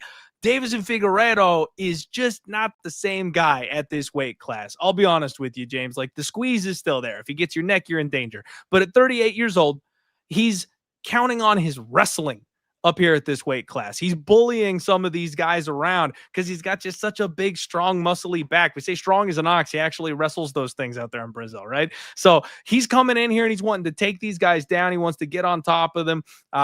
He wants to grind out decision wins. It's working for him. It's working well for him, but it's a little disappointing to some people who want to see the good old Figgy. Well, the fact is, guys, he can't crack the way that he used to. He's landed his best shot on some of these guys, and they don't fall over the way they did at 125 pounds. I know people have this belief that Umar Nurmagomedov is in some way chinny because they saw him get clipped and wobbled one time against Bekzat Alkaman back in the day. But he's not, you guys. The fact that he recovered from that shot and came back swinging tells you everything you need to know. He's not chinny. I think Deiveson could potentially catch him in something, but he has to catch him in a guillotine. And Umar has to make a mistake. They will have him trained. They will have him ready. They will have him prepared. He will do whatever he wants in this fight. And I think it's probably Umar by decision, James, because let's be real. Deiveson Figueiredo is not an easy person to finish. Now, I think Umar may need a finish if he wants the immediate title shot. If he wants to call for the belt, get another shot at gold, he probably needs to put Deiveson Figueiredo away. But the truth is, I don't know if he's got the tools. It's Umar by decision in this fight, in my opinion. But it's also Umar very clearly, in my opinion. What about you? I feel like Umar could get the sub here. Obviously, I don't need to go against the bantamweight king, and you got you got the cash, you got all the $100 bills on your hat as well. So it's a little bit scary, but I kind of feel like he could get a submission. At the end of the day, man, Figueiredo is an old motherfucker. He did get submitted before. He has been submitted. He has been finished via knockout. Although it was a doctor's. Well, it was a glove in the eye. It was a knuckle to the eye, and they didn't call it a poke. Corey Sandhagen fight. Oh, I'm so sorry. The Corey Sandhagen fight. You're right.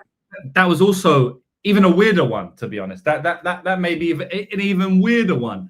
He's never truly been knocked out. Not really. No, he hasn't been truly knocked out, to be honest. But I don't think that Umar's going to knock basically anyone out, I mean, the last time he fought Asian Brazilian, he got a knockout somehow, He knocked out Raoni Barcelos. I don't know how the fuck that happened. That was like, a fluke is a fluke. But anyway, we'll move on. But I do think the submission is live here.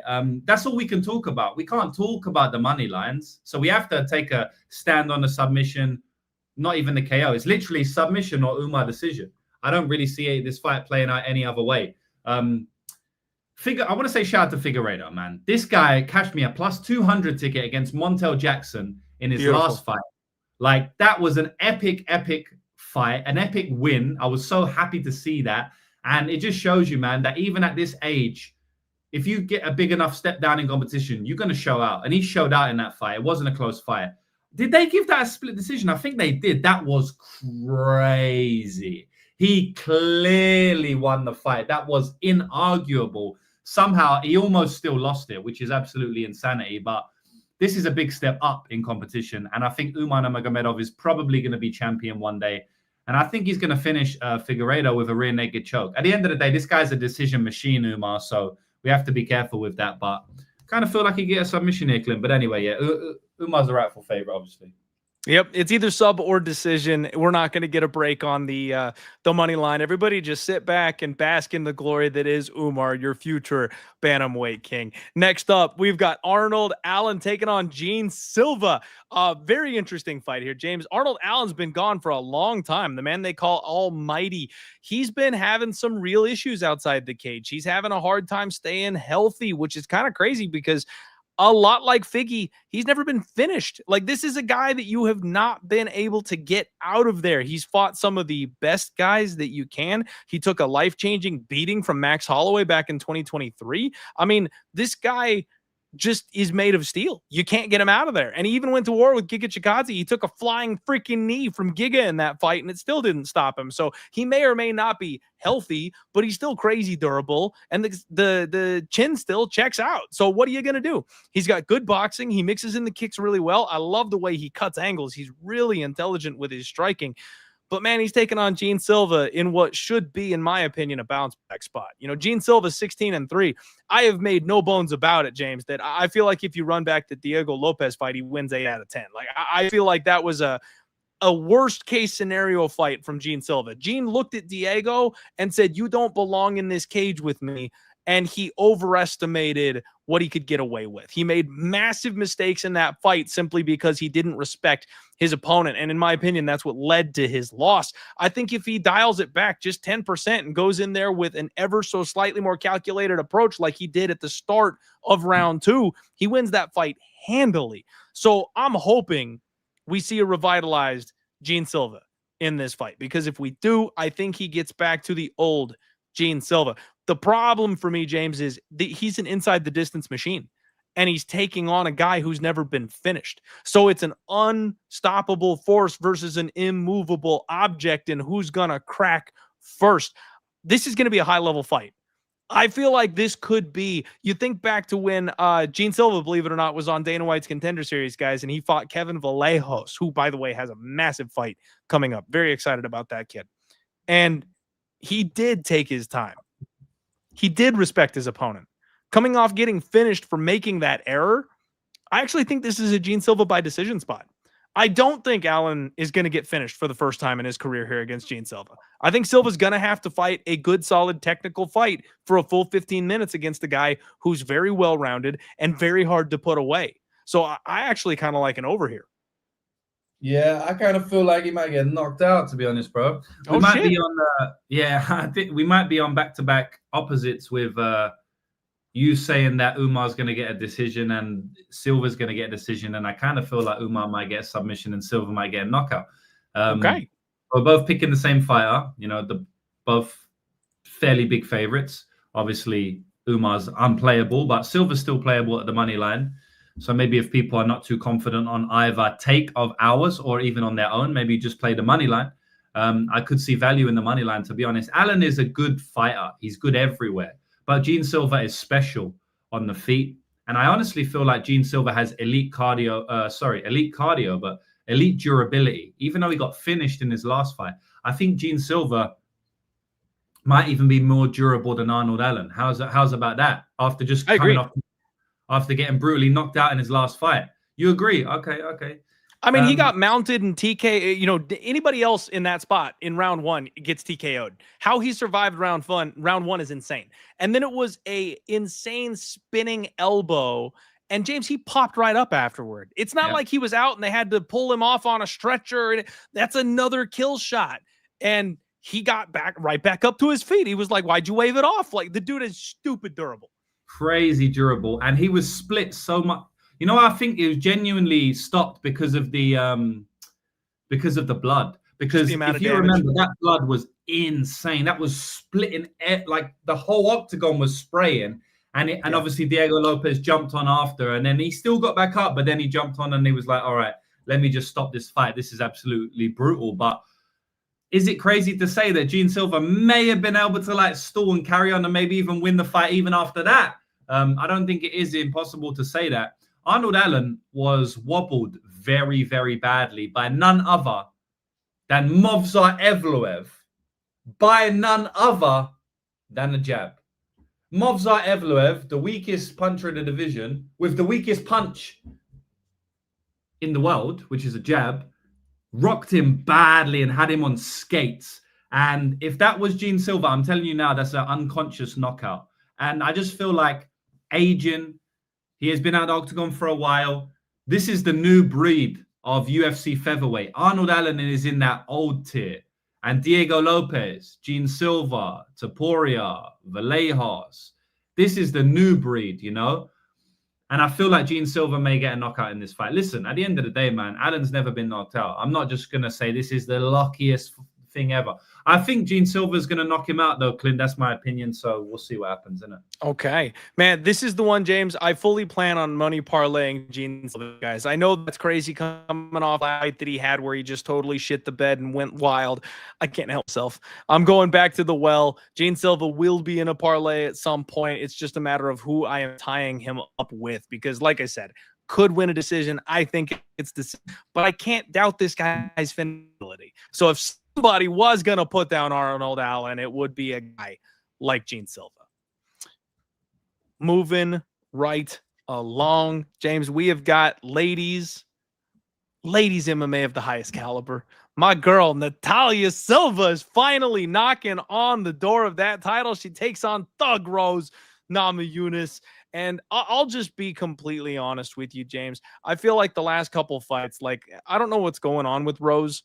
I don't know if she's just on like the career cycle here at this point, the money path, right? Like, I don't know why she's fighting at 125. You know, her best days were at 115. She was a beast at 115 pounds. She's too small at 125.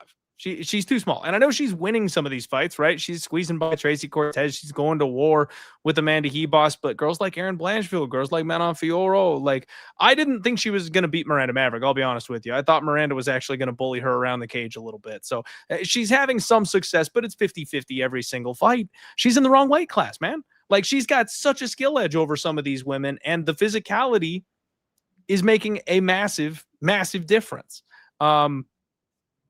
Anybody else having audio issues? Sorry about that. Ryan is saying the audio is starting. You're lagging a bit. I think you're lagging a bit. Okay, that might be the internet connection. Apologies if there's an issue for you guys.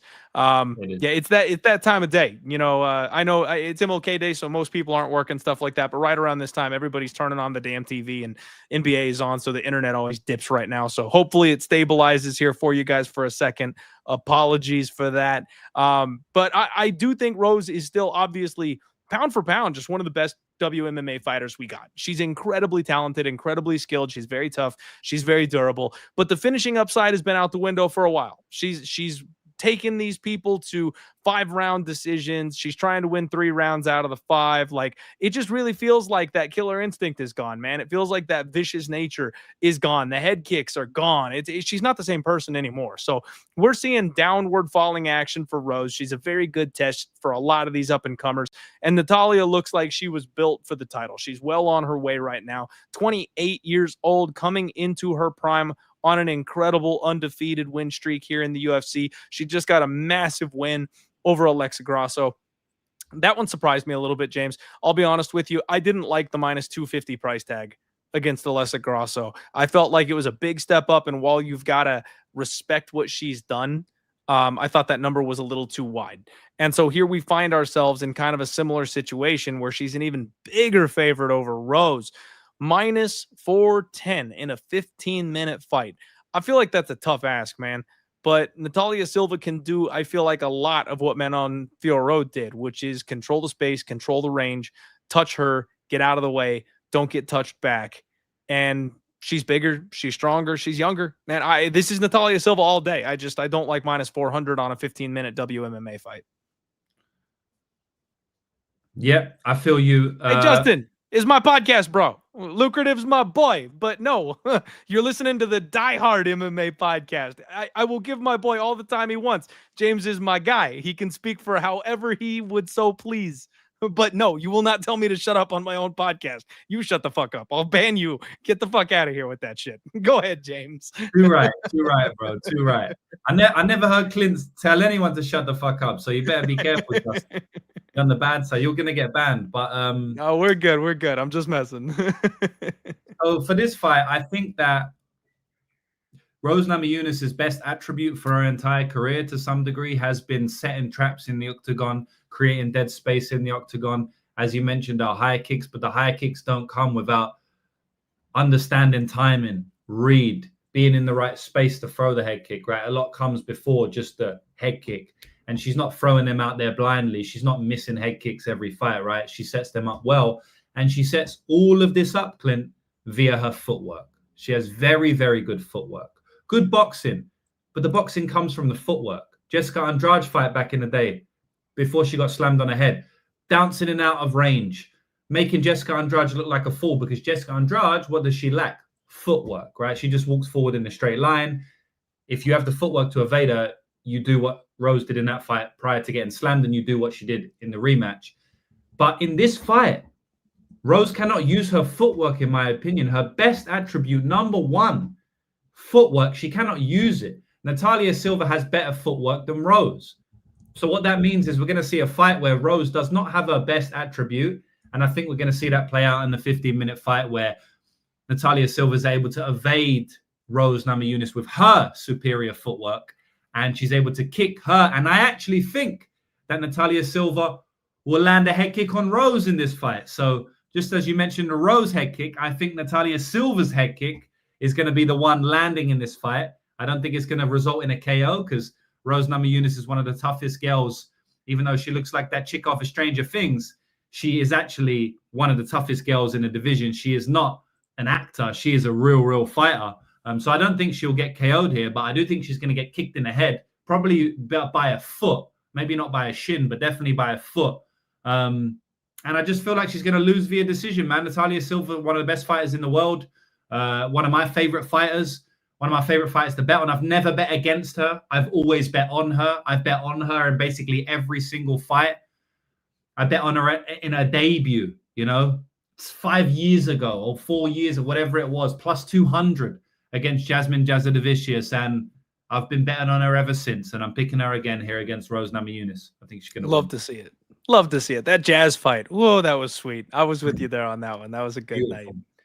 All right, we are headed from the lighter of the women's weights to the heavier of the men's weights. Full swing here, everybody. Waldo Cortes-Acosta, the salsa boy, takes on the Black Beast, Derrick Lewis. James, this fight is so awesome. I'm a convert, man. I'm a convert. Waldo Cortes-Acosta has completely turn things around for me. I'm in on the Pirate. I love the shtick. I love that he's got the eye patch now after getting his eye poked out. Like, I love that he's sitting down on his punches. He's tough to grapple, which is big. Like, I kind of thought he was a one-trick pony. I thought he was a bit of a decisionator, early on, but he really has cranked shit up. He started sitting down on his punches, and the toughness to come back from what really should have been a fight-ending level foul and biting down on the mouthpiece and winning by knockout instead is like, damn, bro, okay. Like, we talk about the will to win. We talk about the heart. We talk about digging deep. This guy's got it. That's the kind of toughness you need to go places in the UFC. So I am absolutely, completely 180 on Waldo Cortes-Acosta. Going from trying to be on the other side of him and fade him, I have no problem with getting behind this guy and putting my money on him at this point. Now, he is 34 years old. The age isn't quite as big of a deal at heavyweight, you guys. These guys carry their weight a whole lot longer. They carry their power a whole lot longer. As long as the chin and the durability hangs around, that's really kind of the key. But at heavyweight, anybody can go to sleep with one punch. So even that is kind of not quite as big of a deal as some of the other weight classes are. So no knock on him for being 34 years old. Derrick Lewis, on the other hand, he's 40. Now, again, same things apply. As long as you've got the chin checking out, you're okay. He's still got the power, obviously. We're good. But the problem with Derrick Lewis is he's freaking Derrick Lewis. Like, he just spoiled the show for Talius and Teixeira the last time around, which I was such a big fan of, James. I warned everybody that night. I was like, be careful, because we have buried Derrick Lewis multiple times over the last couple of years, right? Everybody was piling in on Rodrigo Nascimento. Everybody was piling in on Marcos Rogerio de Lima. Like, you just do not pronounce Derrick Lewis dead. He'll let you know when he's done. This guy has nuclear missiles in his hands, and he's got that fuck you get up game, James, or if you try to grapple him, not that Waldo's going to, but he can just bench press you and stand up whenever he feels like it. It's just not a problem.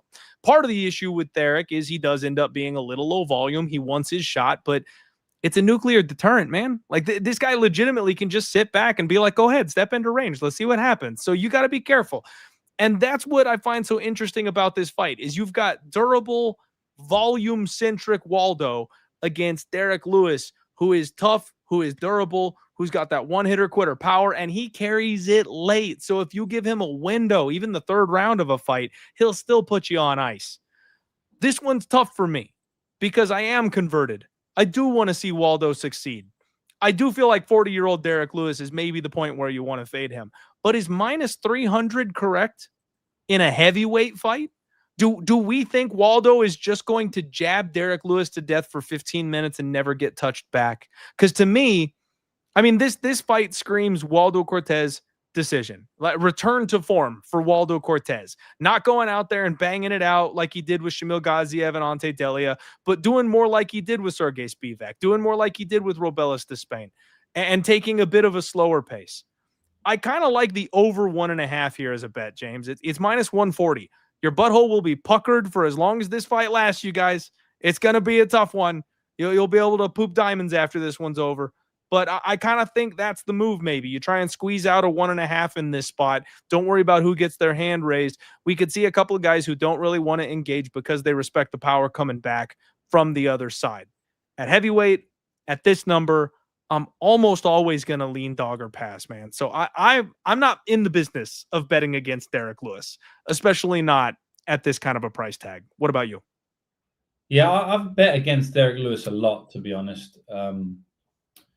I just, it's funny because it's heavyweight. He's the knockout king, but outside of that, he ain't got nothing. He hasn't got nothing. He's got the big shot, but he's made a whole career on it. So it's not like keeps working for him. Yeah, it keeps working for him, and it's kept him in the octagon this long, and he's got the most knockouts in UFC history in the heavyweight division. So that's saying something. Because at heavyweight, a lot of people get a lot of knockouts, you know. I will say that we speak about narrative a little bit. I'm just saying this literally for fun, for entertainment for everyone, boys. I don't put any stock into this. But Dana White did an interview, right? And they asked him about the White House card.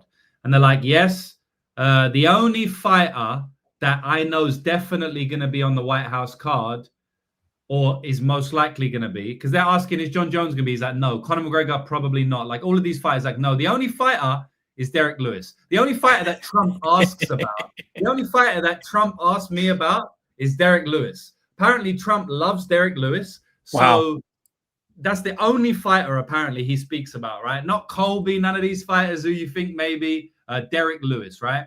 And then Dana says he's got a very important fight against Waldo Cortes-Acosta. If he gets past that fight, he's probably going to be on the White House card. And between you and me, Clint, even if he doesn't get past, he might still be on it anyway. Absolutely. We got to get him on it anyway, right? But that's a bit of narrative for you boys. Like, if he beats Waldo, he's fighting at the White House. I mean, that's motivation, you know. And we know Derrick.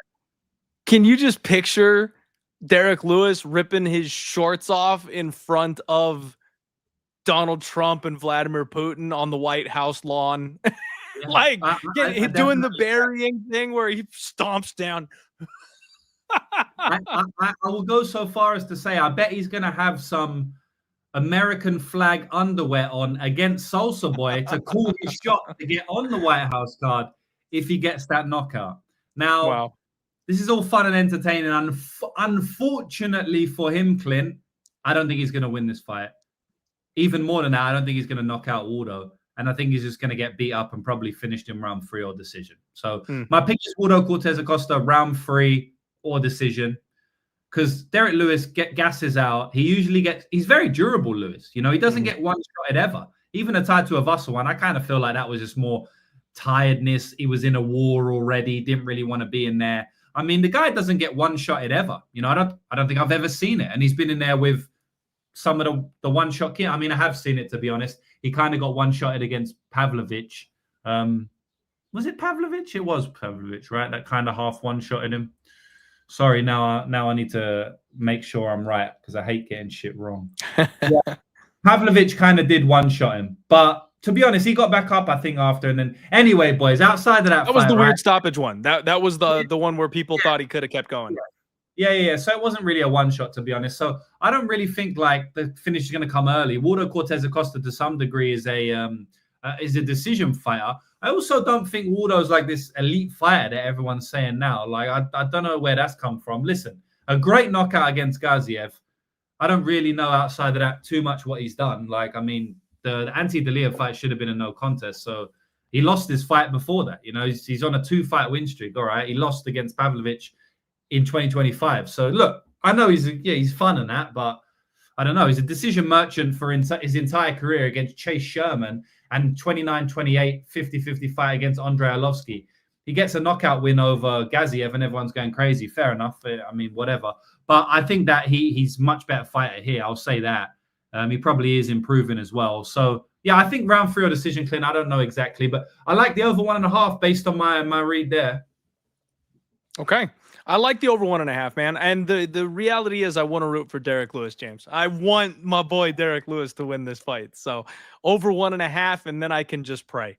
Next up, you guys, co-main event of the evening. Sugar Sean O'Malley returns, taking on Song Yadong, the Kung Fu Kid himself. Banger of a fight, James. Banger of a fight. Man, Sean O'Malley said it himself this week. I can't not bring up the fact that he's talking about how he's fallen off. This dude's talking about how he's fallen off. He's talking about how maybe he'll retire. Like, he said the R word, man. He's talking about peacing out of the game. Sean O'Malley is maybe one of the strangest cases we've ever seen because he hit McGregor level near status. Not McGregor level, but close. Like, they were hyping him up to be the next Conor McGregor. And he had these giant viral moments, and the reality was he was protected by the UFC. He got perfect matchmaking his whole way up. And while he did some really incredible things, he had a super soft run up to the title. And now that he's having to fight the real people at the top end of the division, I don't think it's going to go so well for him, James. I really don't. You know, back-to-back fights to Merab where he lost. I mean, okay, it's Merab. It's Merab. Merab's the freaking king, right? Merab is the man. So I'm not going to hold that too far against him. But him getting subbed by Merab, that I'll hold against him. I'll hold that one against you a little bit because Merab doesn't finish anybody. So Merab subbed DJ though. He subbed Demetrius Johnson, the greatest ever, Clint. Okay, fair. Did you see? All right. You see that video? Did you see that video? Yeah, I saw that one. That's fair. I don't know if that was real. Man. I don't know. So, not to interrupt, but if he can sub DJ, maybe he can sub anyone. You're good. And that's a fair point. You know, it's scary when a champion starts adding wrinkles to their game, right? So you get a guy like Merab starting to submit people. That's crazy. But, you know, Sean O'Malley he needs a pretty fight. He needs a technical striking fight. You know, we saw the one blood and guts war with Petr Yan where, frankly, almost everybody on planet Earth felt like he lost that fight. So it was close. I cashed a live bet that night. I was pretty happy he got that split decision win, right? That was Narrative Nation talking where he needed to get his hand raised for the title fight. But realistically, you run that back, and does he get his hand raised in that fight? We're not so sure. So now he's really going to get tested against the upper echelon of this weight class. He's going to fight his way back to a title. Song Yadong is a guy who I've been very high on for a long time. 28 years old. I feel like they lied on his birth certificate. I've got a hard time believing this kid is actually just 28 years old, but you know, who knows? He's coming off a really weird situation. The loss to Petr Yan, where frankly, guys, I thought he was going to beat Yan. I thought Yan was done. I did not think Yan was ever going to touch gold ever again. I thought he was a little too long in the tooth. He'd fall off the cliff before he ever got the chance to take gold back. I was wrong. And I thought Song was going to be the guy that kind of put him in the dirt. And Petr Yan showed levels. It was a good fight. It was a competitive fight, but it was a clear fight. Petr Yan clearly won that fight that night. And then he gets the fight with Henry Cejudo where Cejudo's in the wrong weight class. Cejudo is the guy falling off. Cejudo is the guy who's old. And don't get me wrong, he just had a great fight with Peyton Talbot. But like, again, it was clear that he was just not the guy anymore. And he's in the wrong spot. He's too small. And Song poked his eyes out. Like that, it looked like he was well on his way to winning, James. He probably gets his hand raised at the end of that fight anyway. But he still didn't even win the fight. He poked his eyes out. Competitive fight, though. Like, Peyton Talbot beat him way worse than Song did. I'll tell you that now. Like, way worse. Completely agree. Henry was doing well against Song, I thought. I believe I had a bet on Henry Cejudo that night. I think that was my last ride with Henry. I was like, I'm going to go one shot, one time. And so I was praying for a miraculous third round or some judges to look my way. Did not like the eye poke. So, man, it was a tough fight. And like I said, he got the technical decision via eye poke. It is what it is. But I'm not coming away from that fight overly impressed. He doesn't go to the wrestling the way I feel like he needs to out hustle a guy like Sean O'Malley. So there's going to be striking in this fight. And if we're standing, I do think Sean O'Malley has the edge there. Now, in a 5-round fight, Song might be able to make it ugly, might be able to turn up. I liked what he was doing against Corey Sandhagen. The deeper the fight went, the more aggressive he got. But in a 15-minute fight, man, I just feel like that's Sean O'Malley's territory. I kind of hate it. I like betting dogs at 135, James. You know, my whole theory at 135, the reason I feel like I've had so much success at 135 gambling wise, and I've told people this, is it's minimal margins, especially in the top 5, the top 8. These guys are all so close to each other that when you get a plus 250, it's like, that's just a wrong number. That's just not accurate, right? You're live in all of those spots because these guys could win on any given night. All of these guys are title possibles. So plus 170 on Song Yadong is kind of calling my name. If you've got a book that's got the plus 3.5 spread, I think he wins a round, James. Like, I think this is a competitive fight. I don't know that there's going to be a finish. Song is incredibly durable. I know Sean O'Malley tends to snipe people and put them down hard, but it's kind of lower level guys he's actually doing that too, not counting the Aljamain fight where he, got put in the bad position, made the quick turnaround, all that stuff. He's got power, but I don't think he's knocking Song out. So I think this is going the full 15 minutes. I think it's a tight decision. And I will say I think Sean O'Malley gets his hand raised. So I don't mind the O'Malley decision prop. I don't mind the Sean O'Malley or the Song Yadong plus 3.5. Those are kind of the two ways that I would look to approach this fight. Betting wise, I think there might be a little bit of value on that Song Yadong money line. But gun to head, if I have to say who wins the fight, I think Sean probably edges it. Fair enough, man. Yeah, I agree with you. I think that O'Malley is a smart guy. You know, I know you see the pink Lamborghinis. You know, I know you see the yellow hair and the whatever you want to say, like the smoking weed and all of this stuff. And you think O'Malley's this like young child, you know, 6'9", all of that style. You think he's a little child and he doesn't have a good mindset for the game, etc., etc. But then you don't watch any long form content from him where he's speaking about life and reality, you know. But I have done that, right? And actually, he's a very smart person, Sean O'Malley, when it comes to many things in life. MMA is one, being a martial artist is another, living life is another. I mean, this guy meditates every day, right? You wouldn't think someone like Sean O'Malley would meditate, right? This guy meditates every day. He eats extremely healthily overall, and he is working with some of the best fitness, MMA coaches, minds in the entire game. Tim Welch is very, very smart about MMA and also about life and athletic life as well. Tim Welch has brought in some of the best minds in the world. Sam Calavita, Paul Chek, some of these people who are at the top of their game in body mechanics, biomechanics, all of these things which help you become a better athlete and also a human as well. And he is kind of like passed that mindset onto Sean, and they speak about it regularly. So I know that Sean is going to come in here extremely prepared. Sean's not coming in for a paycheck. We know that. Sean has a lot of money from his sponsorship deals, and also his pay-per-view points at championship days paid him handsomely as well. So Sean's not coming in here for money. Sean is coming in here because, one, he likes competing. Two, he wants to get that win back after losing 2 in a row. And I think that he's going to come in here very well prepared. I never want to say that he's going to come in here better than he was, because he was a champion, very high-level fighter.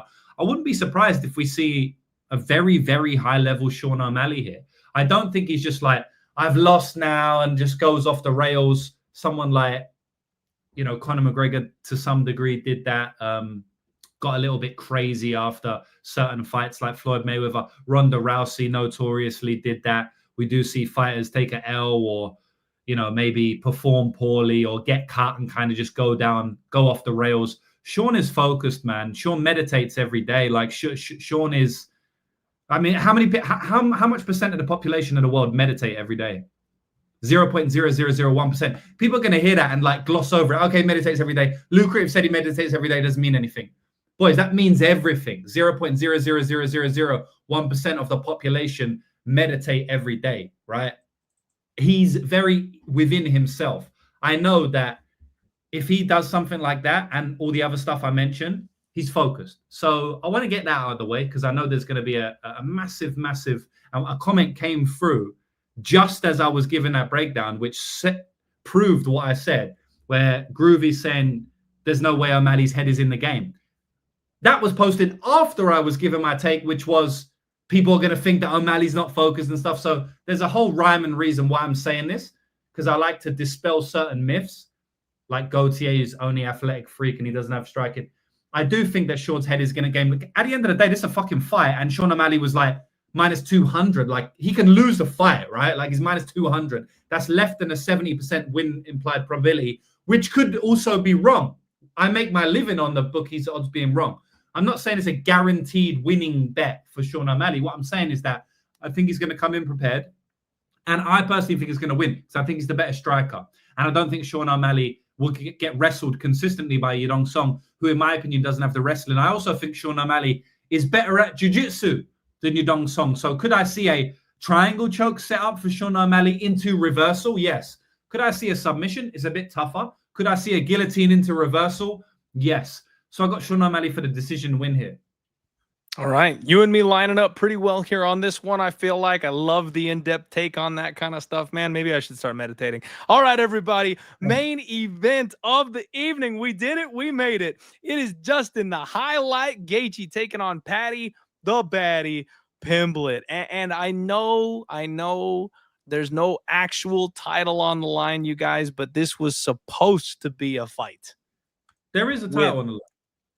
I'm sorry, not an undisputed title, though, right? Isn't the interim title? Enter. So this was supposed to be Paddy's undisputed title. And James, I had a 90-1 ticket for Paddy to be champion by the end of 2025 in pocket. I thought Paddy was going to headline the big blowout end of year 2025 card, but then this Paramount deal came along and they said, nah, we'll wait. We'll start the year with that shit instead. Second time that's happened to me, man. Second year in a row, I had a big ticket for a champion that was the first pay-per-view of the new year rather than being the last time. Well, it wasn't nearly as big, but it was Umar. Umar and Merab was the ticket I had last year, which I was one round away from taking home, by the way. It was close. It was close. Anyway, yeah, man. So I feel a little robbed. I feel a little done dirty. But I'm just going to get my pound of flesh back here anyway, because I'm going to go to war with Paddy Pimblett. I'm going to bury the lead right now for you guys. You know, Justin Gaethje, 26-5, 37 years old. This guy's been a mainstay, you know, ever since he decided to get serious. And one day he was like, you know what, I'm not going to hunt these bonuses no more. I actually want to win gold. He turned into a completely different monster. You know, training with Whitman, they turned this man into an absolute weapon. You know, the cardio for days, the incredible leg kicks, the amount of power he's able to put into his punches and kicks, the force. This guy just causes car crashes. He just causes car crashes. And that head kick over Dustin Poirier from a couple of years ago, where it was like he was supposed to, he got his window. You know what I mean? He was maybe supposed to lose the rematch again, right? Like that was supposed to be it. He got his vengeance. He got it back in a big way, landed a huge KO. And then he got beaten up by Max Holloway immediately after. The BMF belt got it ripped away from him. That 5-round absolute slogger knocker. The amount of damage that this guy has taken is unreal. Like they're going to have to come up with something stronger than CTE to talk about this guy in years to come. It's crazy. I'm actually really impressed he beat Rafael Fiziev the way that he did, because that's not your normal Gaethje insane levels of violence. Don't get me wrong. It was a violent fight. It was a good fight. But you kind of look at his last little run here. Mike Chandler, Fiziev twice, and then the head kick over Dustin Poirier. Those are his wins. Not that I'm knocking those, James, but I don't think Chandler's a true title challenger these days. I don't really feel that Fiziev is a true title challenger these days. Never was. And the head kick on Dustin Poirier, don't get me wrong, beautiful shot, right? But this is fighting, shit happens. Beyond that, he's been few and far between. He's lost to guys like Max Holloway and Charles Oliveira, who are also on their way out the door to some extent. They're getting older. This is where the changing of the guard happens, you guys. Justin is a big name. He wants the belt. It's his last run. He's already come out and say it. He said he was going to retire if they didn't give him a title shot. He's like, I'm done. If you're not going to give me the belt, I'm just done. So he's ready to be done. And now they're giving him Paddy the Baddy. Now, Paddy Pimblett has his issues, right? A lot of people have talked about, you go back to Jared Gordon fight that he kind of greased through, and everyone feels like maybe he got robbed a little bit. He's fought guys like Tony Ferguson, guys like King Green.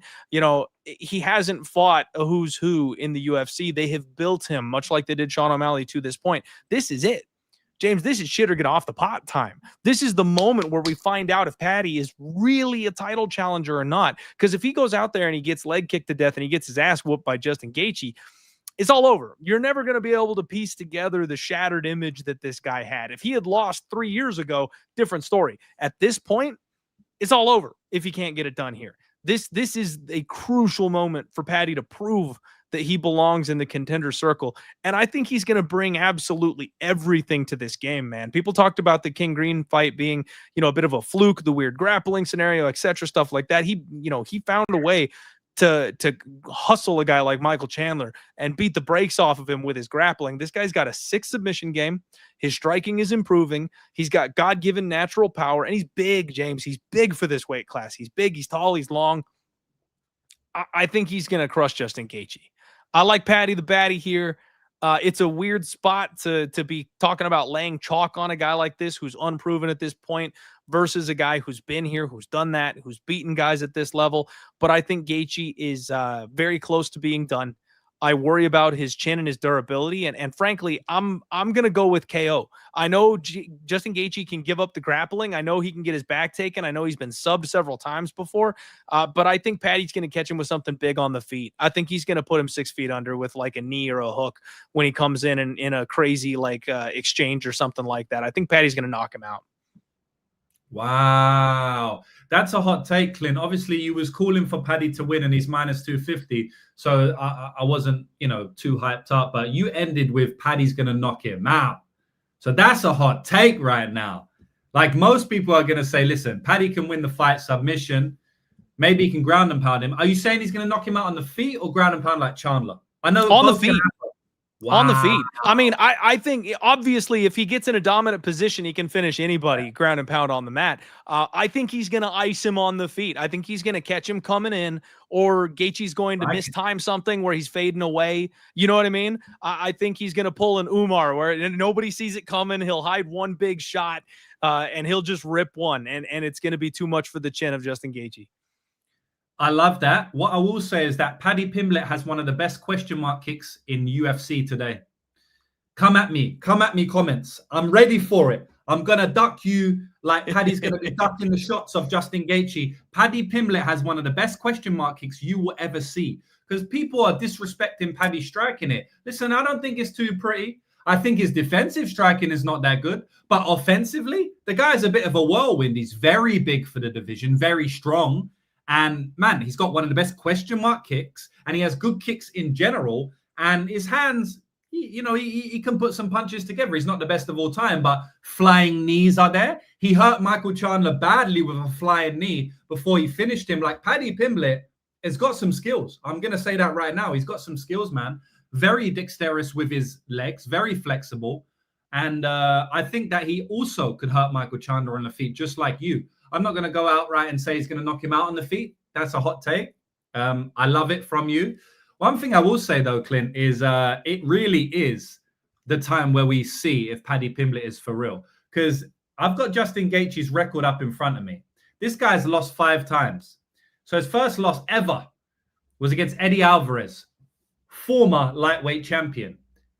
Dustin Poirier loss, former lightweight champion. Interim champion? Was Dustin ever real champion? He was interim. I think he was only the interim champion, unfortunately. I think that was the one big black mark on his resume, is he never got undisputed gold. Yes. Who did he win? Who did he beat for interim champion? So we're going a little bit off topic here, but it's a good question though. No, he won it off Max Holloway. That's mad, eh? Yeah. So because that's the one Max Holloway came up for. Yes. So anyway, that's former champion, right? Interim champion. It's still a champion. So former champion, right? Dustin Poirier. Khabib, champion. Charles Oliveira, champion. And Max Holloway, champion. He's only lost to champions in the lightweight division, the best fighters of all time in the last 10, 20 years. He's only lost to them. If he loses to Paddy Pimblett, it's the worst loss on his record, by far. Like Paddy, we can't say he's at the level of those guys yet. So this is really, really a very intriguing fight to me. But boys, this is I'm not hiding about this one. Paddy Pimblett is Hammer of the Week. We're on a crazy run with Hammer of the Week right now. Look, boys, at some point, I'm going to lose one of these Hammer of the Weeks. This might be one of the riskier ones. People are saying Carlos Prates was a risky one. People were saying Melissa Croden at Underdog Money was a risky one. I feel like this is the most risky one of them all, but I got Paddy all day here. I think the striking gap is nowhere near people believe it to be. And I think the wrestling, or I should say, the grappling gap is massive here. The grappling gap would be like a white belt, who Justin Gaethje is, fighting a legitimate black belt. If the fight is on the ground for more than 2 or 3 minutes, this is a submission. This is a rear naked choke, a triangle choke. This is a Darce choke, a guillotine choke. This is a clear submission win for Paddy Pimblett on the mat, in my opinion. As I said, black belt versus white belt. Rafael Fiziev had Justin Gaethje in a triangle choke within 60 seconds of their fight. You think Paddy Pimblett can't do the same? I think Paddy's wrestling and grappling is highly underrated, my friend. And I think Paddy Pimblett will get a submission win We are going head to head on the method of victory yet again. Yet again. I'll be happy. I'll be happy if he gets a knockout, because I do have Paddy Pimblett money line as an official bet for the lucrative Elite Zone this weekend. So Paddy Pimblett is the pick, my friend. It was a great show. I'm hyped up. I've had hardly any sleep. Paddy the baddie, next gen Liverpool back on top. Let's go. My man. James doing it like a madman. No sleep over there for us, bringing the knowledge for the people. Thank you all so much for tuning in. We've got over 400 of you from all the platforms tuning in live. Hey, shout out from Joe saying happy birthday, JB. Is it our boy Jewish Better's birthday? Oh, he's 30 today. Happy birthday. Happy birthday, brother. See you in a couple days for Parlay Madness. We're going to do it big. First episode of the year, and it's my boy's birthday, and we're coming back off the greatest episode of all time. Tune in for that one. Sorry, Clint, I had to plug the show on your own show. I hope you give me the blessing. We're boys now. I've known you 5 years. I feel like I can do it, but still, I hope that's all good. James, you beat me to it, my guy. I was just going to kick it to you to see if you wanted to shout anything out, because of course, it's Parlay Madness season. If you guys don't know, JB and James do Parlay Madness, and they crushed the last show, the last several shows, actually. These boys are on fire. So if it's birthday week for JB and we're kicking the year off right, make sure you're checking them out for Parlay Madness. And James, is there anything else you want to shout before we close this bad boy down? Well, honestly, it's really just a Parlay Madness, which is on Lucrative James YouTube channel. I will just say, Clint, as of this morning, we hit 20,000 subscribers on YouTube. So thank you to everybody who is watching my YouTube channel. Let's go click subscribe on this channel right now, on Clint's channel. He's finally doing his show on his own channel, whereas he was doing it on other people's channels before. So, man, we're both in this YouTube game. Hopefully we continue climbing together. Everyone click subscribe, as I've said. But that's really it, boys. Nothing to shout out for me. Just want to say thank you for bringing me on yet again. It's always fun when we do it. When we last did it, we crushed the card, both of us. And I think we're going to do it again this week, my man. So let's get it. I think we're going to crush this week too, my man. I appreciate the love. I appreciate the shout out. Massive congrats to you hitting 20K. That is huge, especially in the MMA space. We're a pretty niche little market over here. But the man himself said it, you guys. I'm building my own thing right here on the Die Hard MMA podcast, and maybe should have done it years ago, but might be a little late. But here we are. We're doing the damn thing. So get subscribed. Come hang out. And we do shows all week. I've got the Total Takedown. I've got Clint's Hot Props coming out. We do the Friday undefeated post weigh-in show after the weigh-ins. So hit subscribe, hit that bell, come hang out, comment your favorite bet or play after the show. I try to get to everybody afterwards. So if you want to chat and hit me up, that's the best way to do it. Appreciate you guys. Follow James, follow me, and good luck. Let's absolutely smash 2026. Top to bottom, front to back. We're taking the bag home this year, everybody. Let's freaking go. Let's roll. Peace.